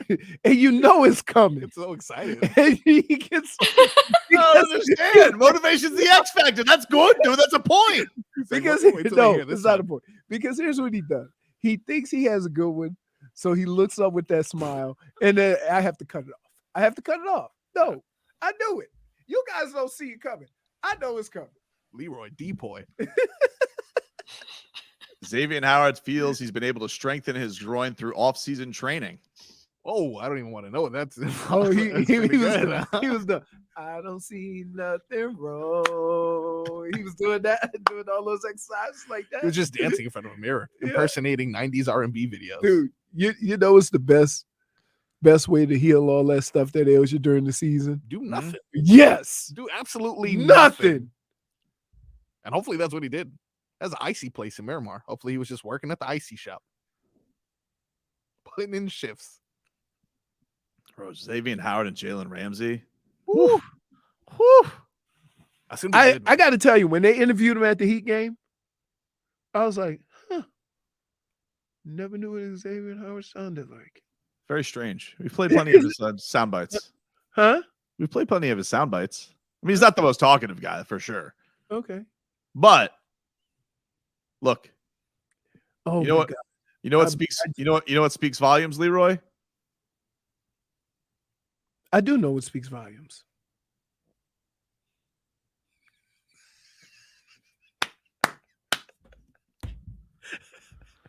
Hey, so wait. -1. So I just know. For -1. You say I fouled you on the defense? Hey, so I just saw something on TV. Hmm? And Bill O'Brien says Mac Jones is going to get a fresh start. And I'm like, excuse me? Mac Jones may not even start. But like now that he's been named the offensive coordinator, he feels froggy. All right. Good luck It's all, with that. it's all coming together, baby. Fangs has got this thing work. Oh, yeah, dude. Yeah. I mean, look at it, dude. Look, Mac Jones is getting praise, which never leads well. They Josh always- Allen listen, scared on TV. You know what? Can I switching just his say? play up. Can I just say this? I'm not going to dismiss Mac Jones getting praise because remember when McDaniel came in, that's the first thing he did, right? Yeah, but And everybody laughed at him. yeah, but Tua Not doesn't us. suck. Right? I know. That's what I'm saying. Mac Jones is a bum. Marcos, I'm looking at the car. This guy's been so lost now for the last hour. He's just checking his like, dude. You don't have phone notifications. Dude, they canceled on us, man. You don't have like No, phone I got- notifications. I know. I got it on the big screen. Yeah, watch Let's them. get the spicy chicken nuggets all over again. This Oh, guy. not No, those. downstairs. They'll never cancel on you. That's not spicy though. They were salty. Mhm. Get the salty And they- chicken nuggets. They were in the shape of like little I don't know, like Starfish. starfish. Yeah. Like, when was the last time you were into a starfish chicken? Much like this segment, Leroy is rats off a ship. We get to rats off a ship next.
It's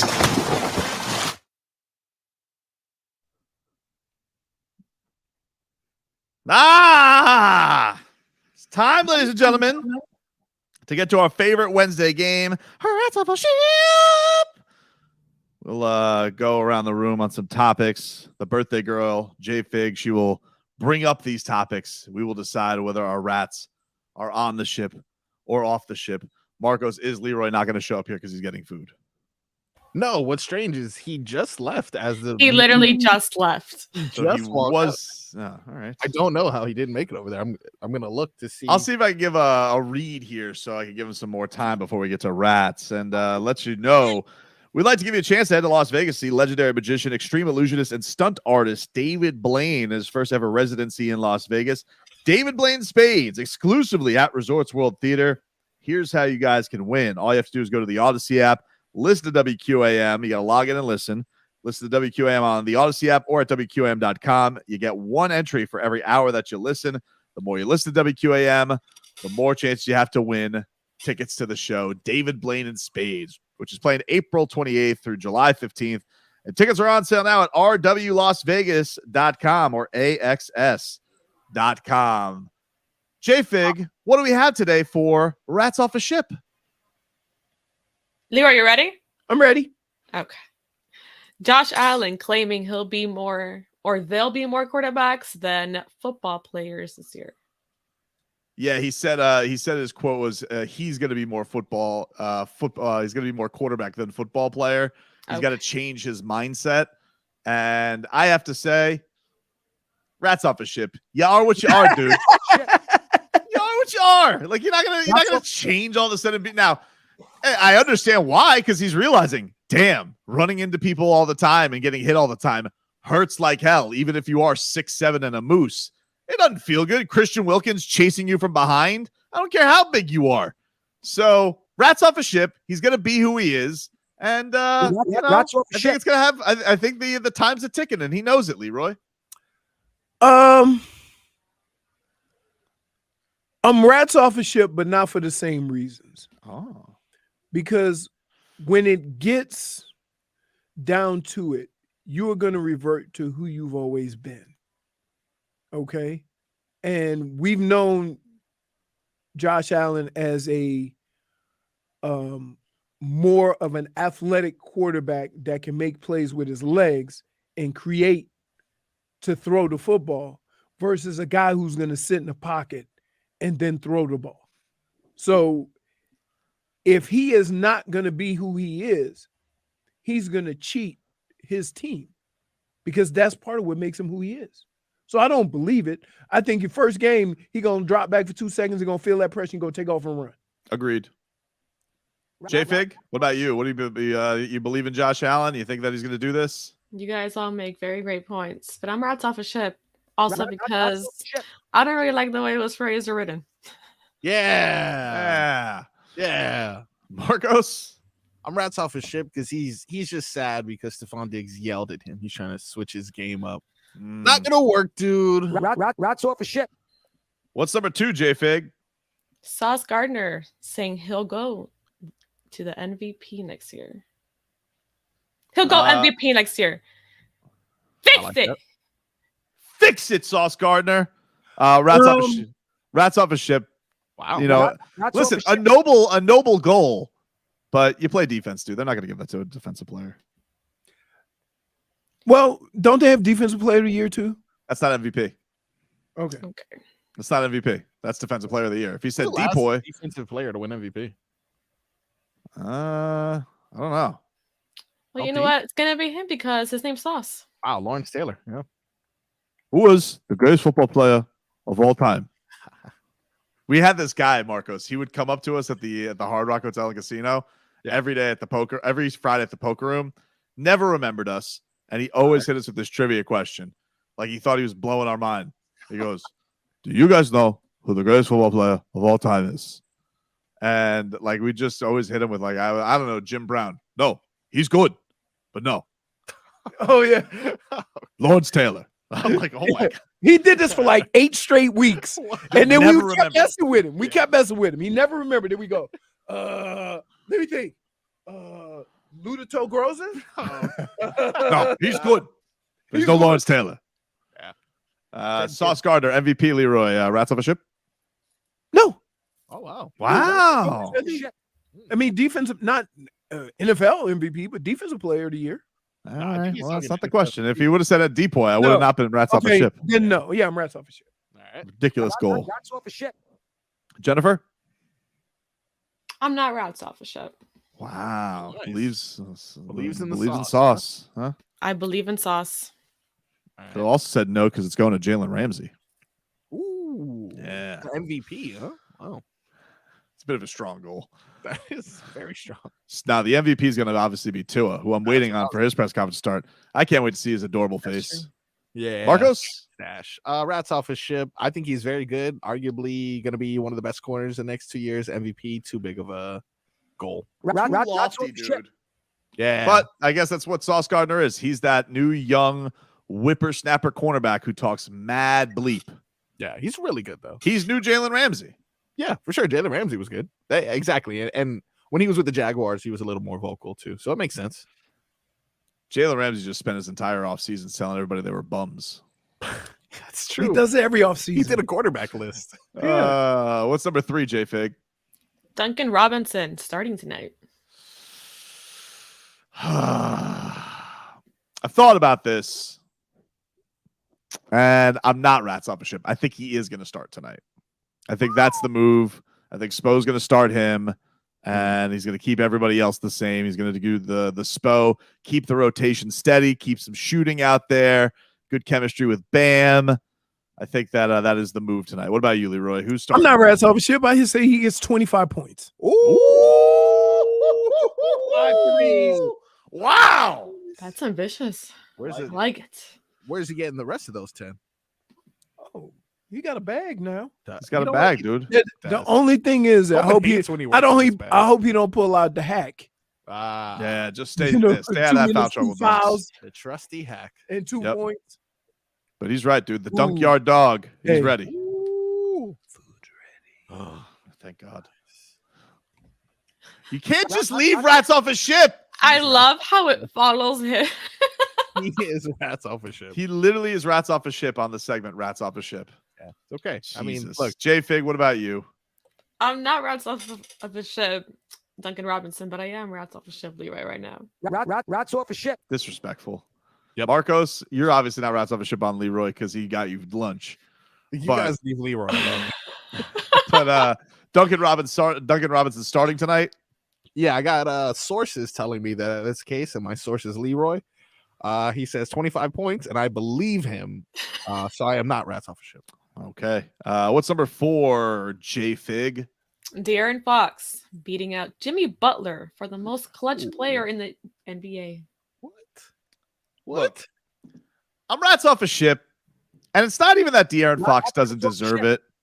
But what makes me rats off a ship, I'm pissed off because last year the Heat were the 1 seed, and the only award they got was the most obvious award, which was Tyler Sixth Man of the Year. There really wasn't even competition for him.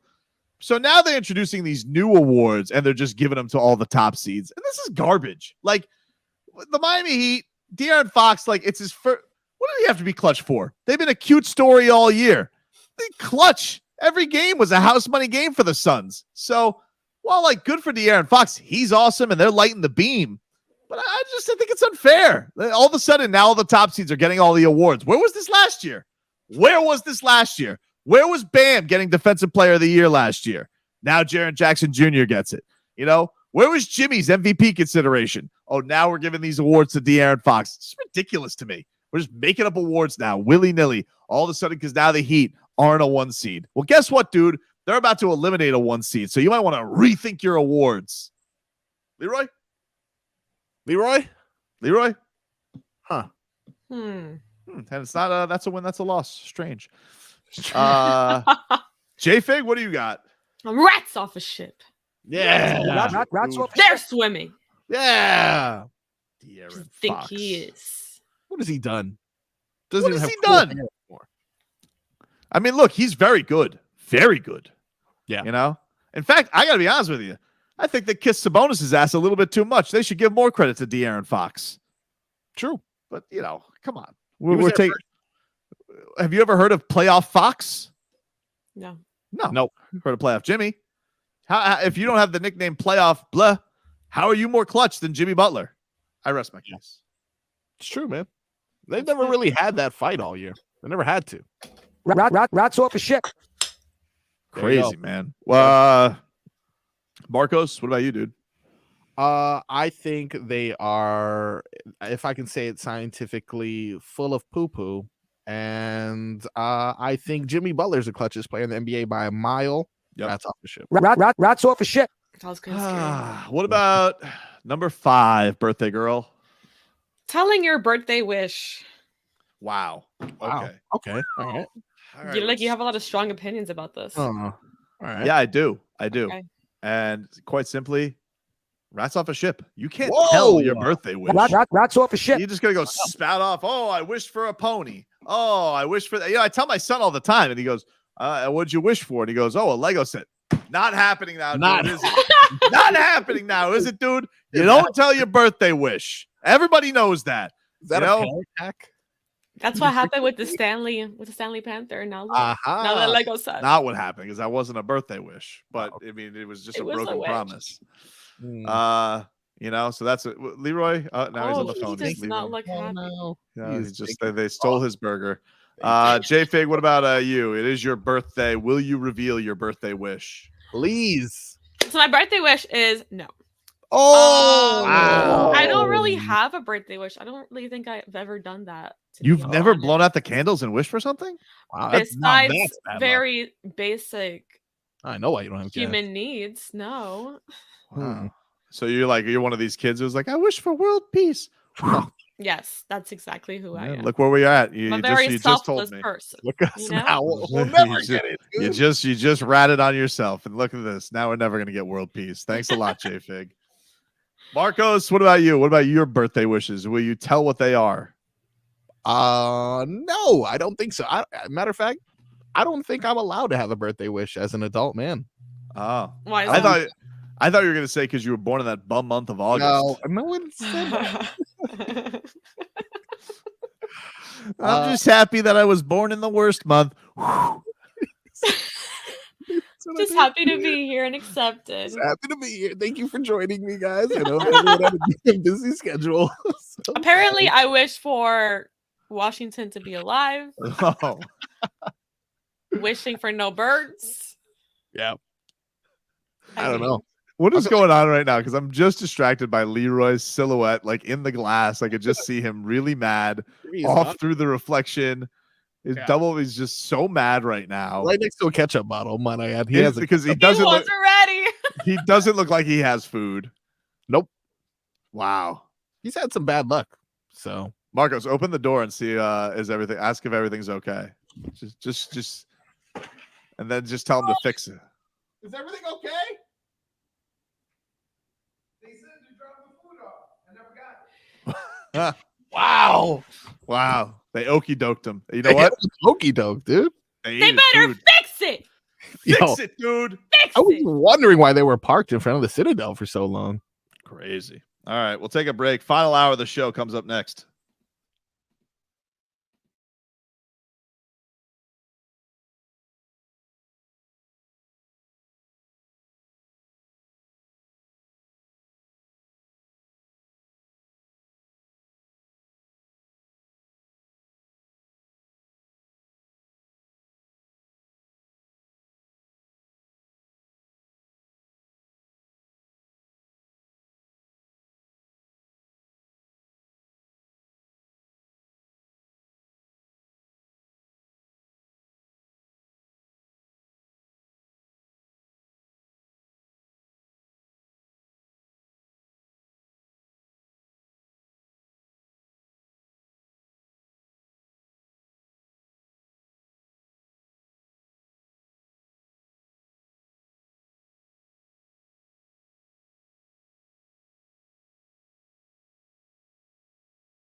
All right. Welcome back, everybody. Tobin and Leroy here with you. Did you finally get some food, dude? Like, are you okay? You should have seen yourself run out of that room. It was ridiculous. All right, I'll give you some time. Well, because here's what happened. It told me the food was going to be here. I'm following the car. Then it said food is getting a little early. How was the delivery? I'm like, what?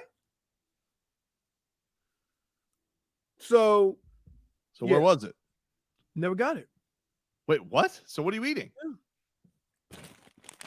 Oh, no. You're kidding, right? So you're stuck with munchies? So they said, how's the delivery? So what happened? Where's the food? I don't know. Who ate it? Who ate it? Who took it? But Was I'm it telling you, you, Galen? I'm telling you, I'm done with Uber. Whoa.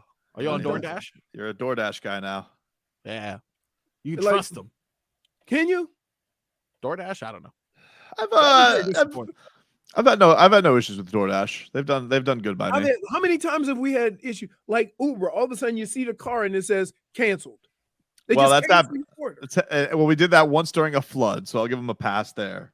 No, it happened to me twice in 2 days. Yeah, well, sorry, buddy. So, but do you get your money back? That's the kicker. You pay in 1.3 seconds. Right. It'll be returned to you in 3 to 10 days. Crazy.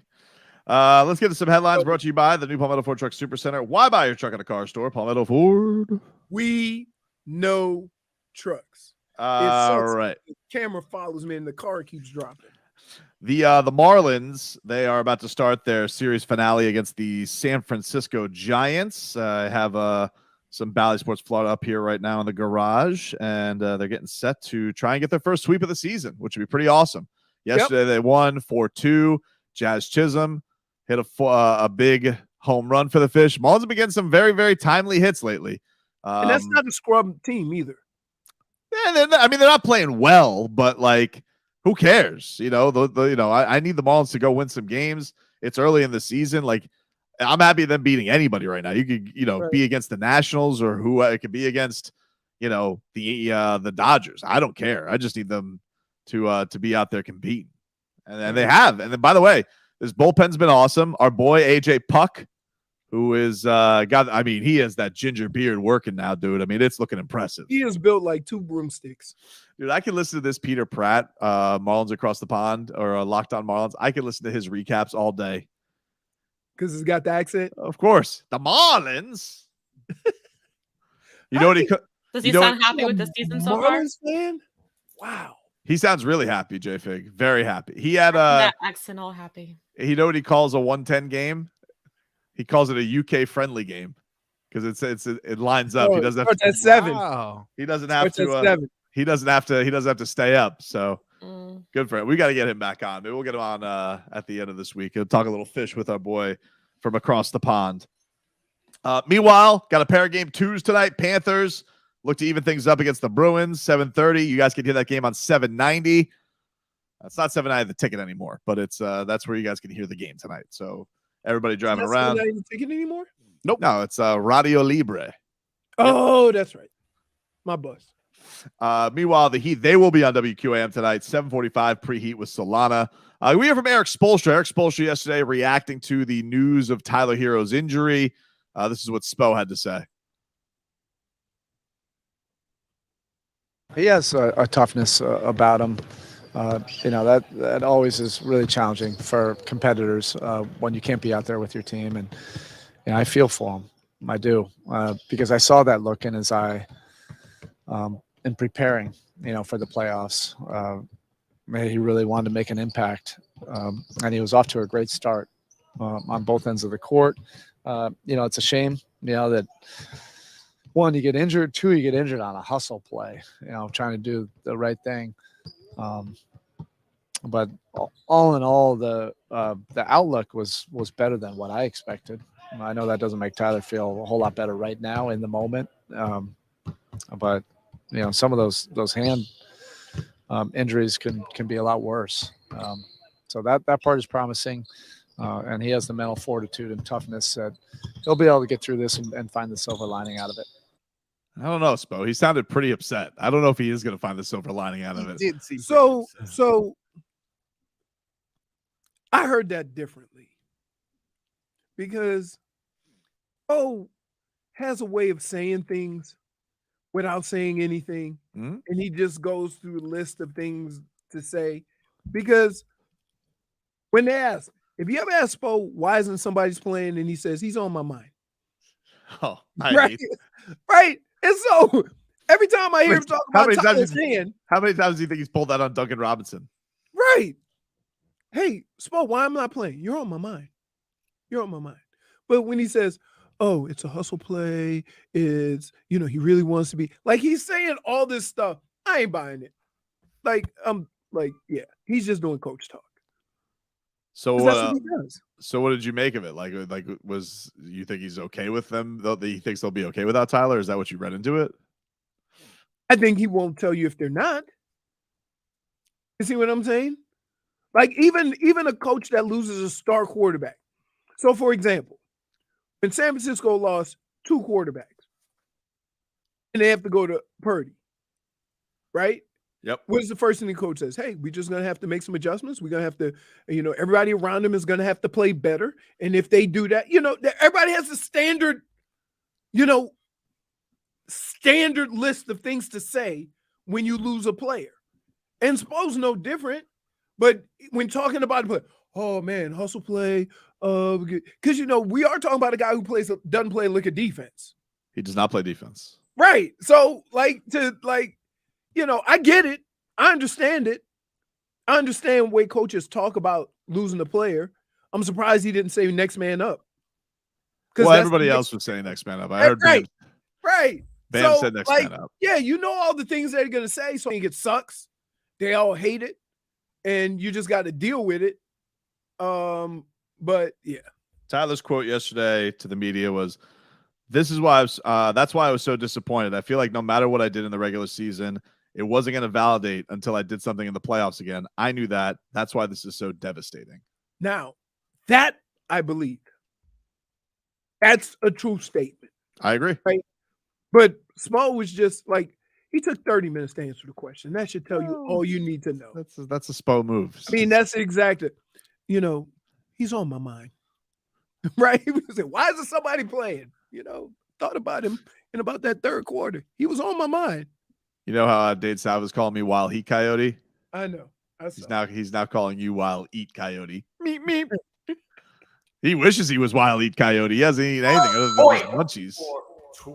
Dude, I told you on days like this, just go downstairs. Here's the worst part. I don't have time now because I have to go pick up Rebecca from school and I got to drive all the way to Oakland Park. I know, dude. I know. This is what I'm gonna do for you, Leroy. I'm gonna order it to go downstairs. You can pick it up. No, we'll pick up some. We'll pick up some on the way. Tua's at the podium. Look at that handsome mustache. Look at that. Smiling. He looks easy. It looks like he's in a chipper mood. He looks like he's getting ready to go rob a train and tie a damsel to the tracks. Looks like he's getting to go ready to rob. If you get it too thick, it's a porn stash. If you get it too thin, now you look like you go and rob a train. He's got it with the backwards hat, so it's even more like it's accentuated today. Oh no, the backwards hat. Yep. Colin Cowherd. Oh, no. Oh, good point. Well, he already hates him. What's the difference? Damage is done, right? So there you go. You know who has a great mustache? Who's that? You? -1 for Sass. Because she's a cool cat. -1 for Sass. That's so mean. I was gonna say Tom Selleck. No, but it's funny. It's funny how everybody looked up at the screen and said, "Did?" Wow, he's had that thing almost like it's like a blanket over his top lip. He's had it all his life, but he just looks so good with it. He does. Yep. Oh, Tom Selleck. He said Tom. Where have you been? I thought you were talking about Tua. I don't know. She just brought Tom Selleck out of nowhere for famous mustaches. He has a famous mustache. He does have a famous, but no one is disagreeing with you, Birderer. I'm sorry. I'm just mad that Leroy said I had a mustache. That's messed up. No, you don't have a mustache. We clearly be able to see because the skin color. Oh, Eddie Tua- Murphy mustache. Tua says, according to his press conference, says he's still a white belt in jiu-jitsu. What? Is that beginner? Learned how to fall, some grappling techniques, some other things that I don't think I should disclose. For the most part, learning how to fall, you think it's easy, just don't fall and hit your head, but there's a lot more to it. Agreed. Oh, to it. I get it. To it. Ooh. Okay. Yeah, that's not surprising he's still a white, but listen, he hasn't even probably I been in tell you what, I appreciate what he's doing, right? Tua weighs what, 215, 210? And an average defensive end weighs 270. Like, yeah, okay. Good luck with that. I like the fact that Tua and I are He's saying he's doing something, but he's just had a run of bad luck. I mean, no, but it legitimately is something that is a good thing to learn. Like, listen, we learned about what about Gilbert Burns' friend? If I ragdolled you and threw you to the ground, the last thing on your mind would be the judo that you learned in the offseason. You're not right, dude. No, he's gonna know in the back of his head. I'm not gonna let you like. I don't. You are an idiot. Okay, dude. Well, you know what? I've had multiple. I've had Gilbert Burns, who's a world champion BJJ artist. Okay, Max Holloway. How much football have they played? They played no football, but you want to know something? They know jiu-jitsu. When somebody grabs you and slings you to the ground, right? You ain't think about all that. Dude, every situation is a situation you can control yourself. Okay, great. Good job, Mr. Miyagi. I'll just wait on Baldy's opinion on it. He'll see the light. Oh, that hurt. That hurt. Did it sting? Yes. Oh, look at that. Oh, y'all ganging up on me? I just don't You understand. said I Like, had a mustache. you're gonna sit here and tell me. No, I said that you have a slight little bit of vehicular homicide above your upper lip. But I don't. I don't think that's a fair shot. You're gonna sit here and tell me that. Why you had to go here? We were all jokey joke, and you went, yeah. Y'all know how to get me. Messed up. I'm gonna have to call him and tell him what's up. Baldy. All right, I'm reading from Barry Jackson. All right. I've been falling a lot this offseason. I've been thrown airborne, put in uncomfortable positions in jiu-jitsu. You continue to work on it, it becomes second nature. For guys at my position, we are barely hitting practices, don't even get touched until the season starts. You know what that is, dude? That is putting yourself in discomfort. It's like Bane said, I would like to really put you in adopted the dog. discomfort. I would like to put you in discomfort. Why? Because I mean, like, I don't like this guy has done an innovative thing, and we're just gonna dismiss him like he's a kook. I'm not dismissing it. You kind of are, though. I am from this standpoint. You're sitting here and you're saying, well, when Chris Jones gets a hold of him, he's not gonna do bleep. Right. But what if what if Chris Jones gets a hold of him? Jones is not gonna slam you to the ground so you can get in a judo position. Okay, but if that dirty Matt Milano pushes him, instead of him falling the back of his head, he's gonna do a judo roll. Okay. Or a jiu-jitsu roll. Okay. In the heat of battle, that's what you're going to think of. In the heat of battle, dude. That's all he's doing is the heat of battle. That's what he's telling you. There's no heat of battle in practice. Okay. Whatever, dude. Who's tossing him up in the air so he's airborne? Like, what heavyweight is he going against? That's what I'm saying. Someone's throwing him like a pizza? Somebody's treating him like a chew toy. Like, what world are we living in? You guys are silly. Like, you get a little leverage, you can hip throw somebody. Like, it's possible. Nah, he said airborne. He said airborne, like he was throwing them up like a baby. You know what? I don't like this. I don't like you guys. I don't like you. Marcos idea. You know what you guys are doing? You're dismissing Uno, and I don't like it. We're not dismissing him. You're dismissing Uno. But you do understand he just pretty much explained somebody throwing him up like a baby. No, that's not what he explained. He's saying he went airborne, so they throw him up. He has to land right. Come to Papa. Whee! You guys are jerks. How dare you mock Tua? I'm mocking you. I'm not mocking Why? you. Because that's ridiculous. This is exciting news. Who would be upset about this? Dude, let me tell you. Every time that I've been slammed on my head, right? I thought I had control of how I was going to fall. And then I saw stars. Okay. Now, a couple of times he may be able to avoid it. But we're missing the bigger point here. All the hits that he took. That is a bigger issue. Let's do something about that. You'll be able to control a couple of those situations. But a lot of those hits is from people, not from falling. You're silly, dude. Okay. Oh, man. I know. I just saw the Tua thing. That's going to make headlines now. Great. What did he say? He doesn't like it. Say it! We got to take a break. No! I got to take a break. No! I'm up against it. I'll tell you what he said coming next.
All right. Welcome back, everybody. It's Tobin and Leroy here with you on 560 WQAM. Take you up until 2 o'clock here on the program. Oh, man. You okay, buddy?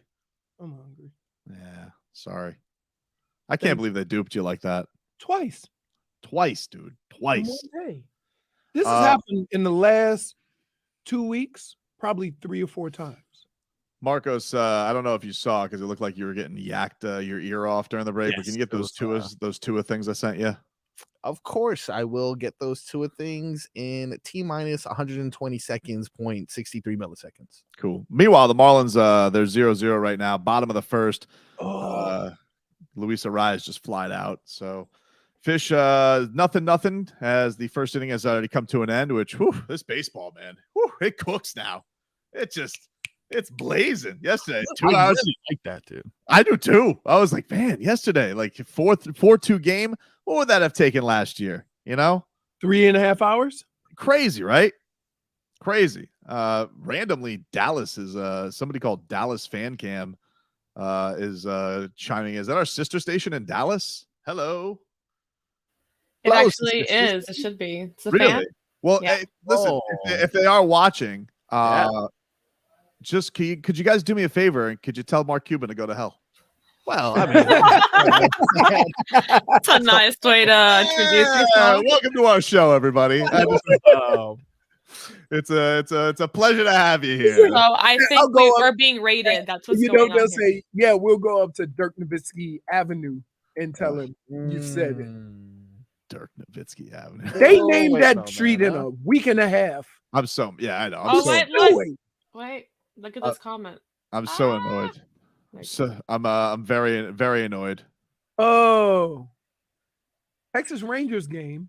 We got booted to Miami, and yes, we don't. All right. Well, listen. Why do people not like Cuban? Yeah. Why don't they like Mark Cuban? I think he's a bit of a boob. Like I think it's one of those things where like he was hot for a while. He's one of those owners. Look at me. I will say this. I think when he first bought the team. Yeah. He spent a boatload of money making players comfortable. He does, Leroy. Listen, he spends a lot of money, like as does Stephen Ross. Doesn't mean, but you want to know what Stephen Ross's biggest problem is? We always say this: the microphone. Yeah. And like Mark Cuban is slowly morphing into Jerry Jones, where like you give him the microphone, like he did that with Jalen Brunson recently, where they're like, well, "Why didn't you guys re-sign Jalen Brunson?" I keep saying Derek Brunson, UFC middleweight. Jalen Brunson goes, "Oh, well, the parents got involved." I'm like, "Wow, okay, dude. The parents got involved." So he should have just took what you were offering. That's what we're going with. Huh? So anyway, thanks for hanging out, Dallas Fan Cam. Anyway, you got the Tua cuts, Marcos? I do indeed. All right, cool. So Tua just got done speaking to the media, and already see what the big thing, the somebody big already said it. Yeah, that happens a Oh, lot. listen. I know, but it's Tua. Like that's the thing, though, Leroy. It's Tua. So get ready for wall-to-wall coverage of Tua said he was considering walking away. Get ready. Yeah, that's a good question. Yeah, I think I considered it. For a time, having sat down with my family, having sat down with my wife, and having those kind of conversations, but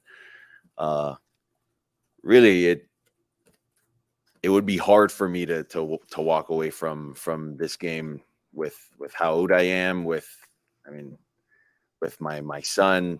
I always dreamed of growing, playing as long as I could to where my son knew exactly what, he was watching his dad do. And it's my health, it's my body, and I feel like this is what's best for me and my family. So, I love the game of football. If I didn't, I would have quit a long time. There you go. Let me tell you how this works. Attaboy. This is 100% accurate, and there's nothing wrong with Tua feeling the way he did. Sometimes you hurt so bad, and you really don't know what's going on. as you become clearer on your situation and your health, those things tend to go away, right? You know, when a person never has a knee injury and tears his knee up, the first thing he thinks of is, I'm done, right? Without going through the process, without understanding what that process is, without understanding what the timetable is. So you hear this a lot. It's not a uncommon thing. But as you get healthier, as you start seeing the prognosis of what the healing process is going to be, then those things kind of fade away. But sometimes it's just ignorance. You really don't know what's wrong with you, so it's so bad you think about quitting. Yeah, listen, so it's normal. It's very normal. There were two scary scenarios. The guy got carted off a field, stiff as a board. And that was, I'm sure, had to be really. I think the worst one was the gang signs was the worst. The what? The gang signs. Yeah. No, seriously. Yeah. The fingers being like that. And then I'm sure your parents, your wife are all, you're all scared of seeing that. And then I'm sure it's scary, the way they discovered the last time around. Remember, like they said, Tua wasn't diagnosed in the Packers game. He was diagnosed. Basically, Mike McDaniel was like, hey, what were you thinking here? And he's like, he couldn't remember. Like that. Yeah, that has to be that had to be a scary thing to deal with last year. But a lot of guys have come back from concussions. They have. One guy on the Bills had 6 last year diagnosed. So, I can't. Here's how I can explain it to you. It's something that happens a lot more than people know or people think. And for everyone to kind of put this heat on Tua, it happens a lot.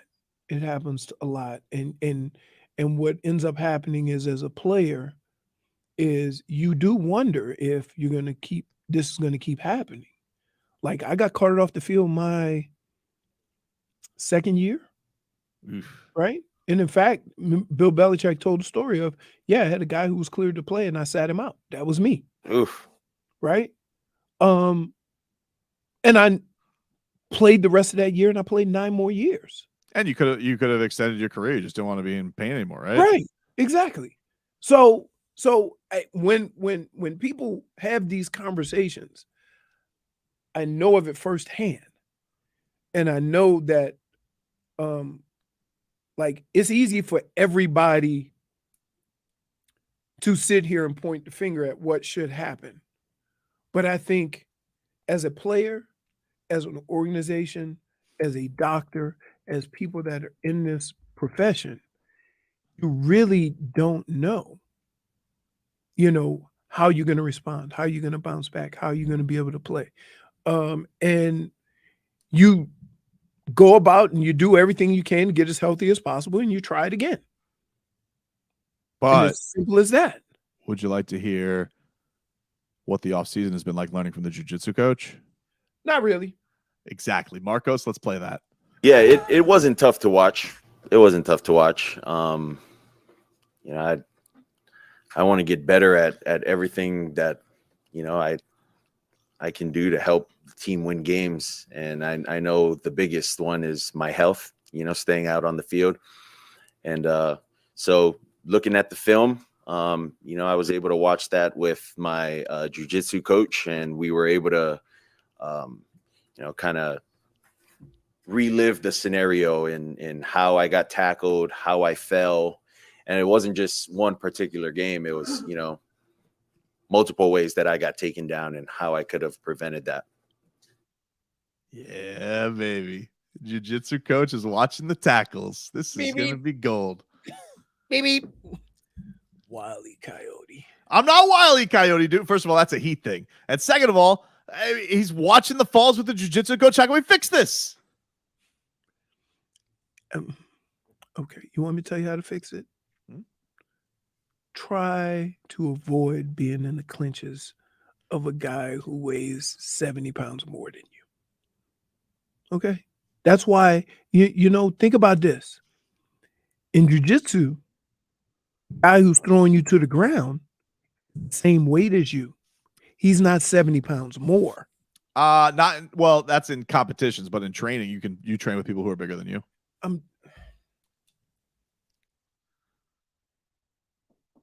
My son goes with 11-year-olds all the time. Because he's a moose. Yeah, but like it's still a big challenge. They could just lay on him. It's not fair. But I'm just saying, like Adesanya. like we all have this idea of what Tua can do. Sometimes it's just bad breaks. Sometimes it's just unfortunate. Now, will these things help him? I'm not saying they won't. But you know what would help him more? If one of his big fat ass linemen keep the other big fat ass lineman from grabbing him. That's true. I'm a little scared about the sausage accent. Yeah, you don't have to worry about learning jiu-jitsu and stop, dropping, and rolling and all that. If your right guard, your right tackle, your left guard, and your left tackle, and your center would block. We end this segment with this. Schmeeth and Schmolnick says, Marcos is wild feet coyote. Damn it. Isn't it weird how he's been surprisingly nice? He has been. Is that nice? That's nice compared to what he's been before. 3 times today. That's pretty low for him. Only 3, huh? We'll take a break, wrap things up on the other side.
Minutes here for you on 560 WQAM. Game 2 tonight of their first round series against the Milwaukee Bucks. 2 games, 2. 2 games, 2. Yeah. Thank you. Thank you, Beast. Tonight, the Heat will look to go up 2-0. Yes. Giannis has been upgraded on the injury report from doubtful to questionable. So, like I told you at the start of the show, all signs point to he's going to play. That's fine. I want him to play. Listen, I want Giannis to play. Here's an interesting thing. Good. Anybody who takes over Tyler is going to play better defense unless they do dunks, which they may. Yeah. But he won't close the game, most likely, which Tyler would. Yeah. So your theory will have a point at some point in the game. Mm-hmm. But yeah, Giannis is Giannis good. Hey, dude, good. Get out there and play, Giannis. I want you to play. I don't want any excuses from those Bucks fans or anybody I don't to say care. anything. Here. I want you to play. All I care about is Get getting out to the next round. Me too. Except I don't care if one of your guys is banged up with a. I don't root for injury for anybody. Just everybody. But if you have a guy who's banged up, I'm gonna take advantage of it. That's sports. Get out there, Giannis. Good. You know what? No excuses. I don't want to hear excuses though if you're banged up. Say, I wanted him at full strength. They're lying. I'll take him at full strength. We were winning, dude. We were winning with him out there anyway. We were winning anyway. You get hurt in like the first quarter? Whatever, dude. 2 fouls early. Couldn't stop running into people. Guy's like an armadillo, just bouncing off walls. Do we need to call the possum hunter? Well, maybe. Yeah. Maybe. Marlins, by the way, going into the top of the third, still 0-0. Trevor Rodgers. Birdie! Hey, buddy. And then tonight, Panthers game 2 against the Bruins. And listen, it's all on you tonight, Barky. Let's go, dude. Wow. How many people you gonna call out? Barky? How many people you calling out? I'm telling Barkov, let's go, dude. Enough of this already. Enough. Guy's gotten along willy-nilly. Should be on the back of his jersey. Should say Nilly on the back of his jersey because that's who he's gotten to be his entire career down here. Texter writes in, finally, Barkov gets some criticism. 27 games. He has 21 points, only 6 goals, and a -8. Horrid. Let's go, Barkov. Your time now, dude. Matthew Tkachuk said it as soon as he walked in the door. You know? He basically said, Sasha Barkov, too quiet. We don't need mice out there, dude. We need cats. That's what we need. Thundercats. Thundercats. Goal! You missed your mark for the grout, Marcos. Sorry, I was looking for a point. For Tobin!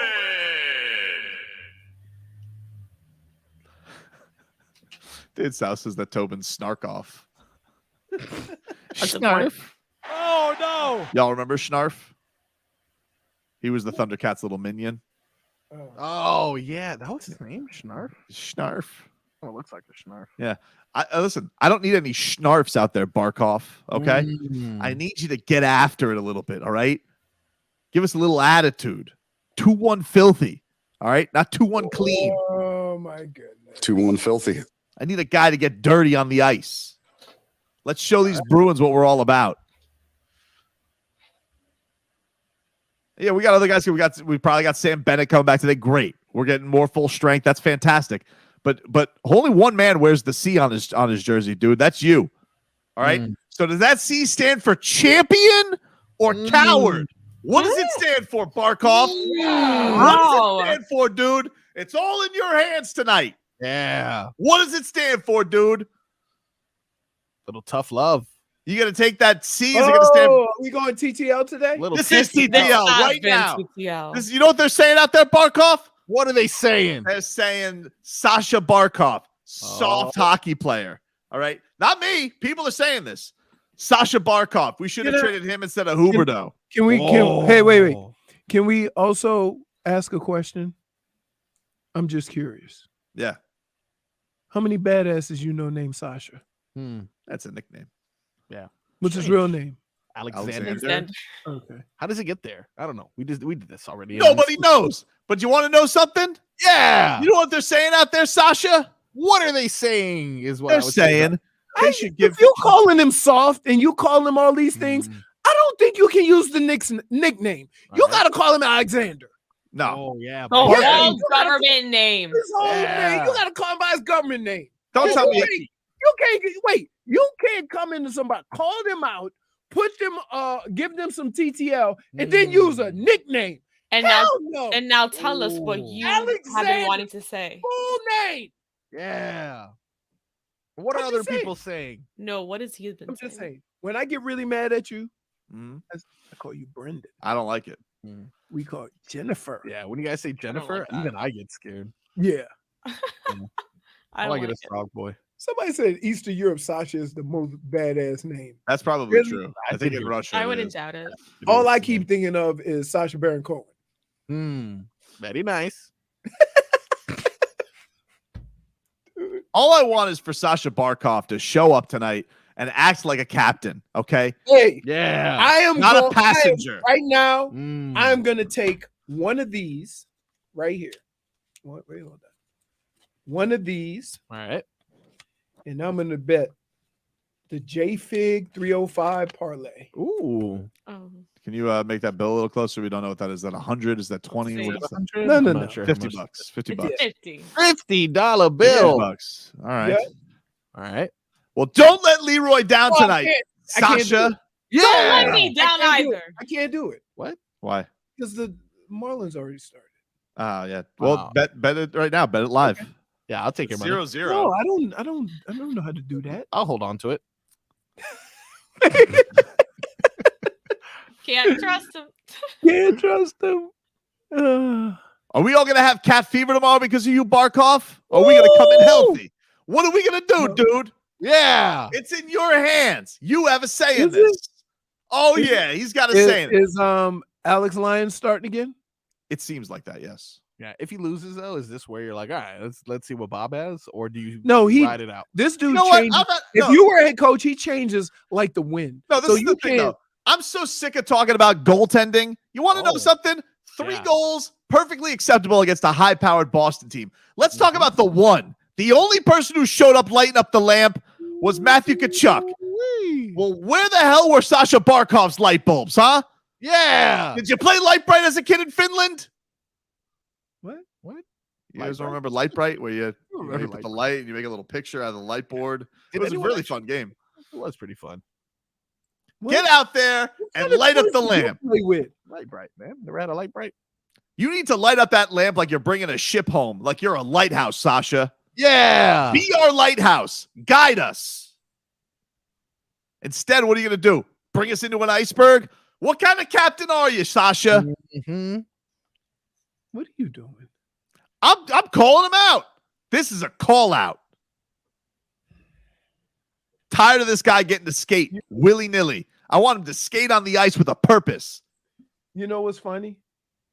All I keep thinking about is tomorrow saying, "Hey, Marcos, remember that stuff that Tobin said? Yeah, run it. We do this all the time." No, good. I hope he can prove me wrong. That's what I want. I want Sasha Barkov to prove me wrong because I want an even series. Because you want to know something? Everybody else has got. No, I don't want to know, but you're going to tell me. Everybody, I want to know. Everybody's gotten the business this year. Paul Maurice got the business this year. Bobrovsky got the business this year. All right. Ekblad got the business. Where the hell is Brooks Koepka? Hey, Koepka, why don't you call out Sasha Barkov, dude?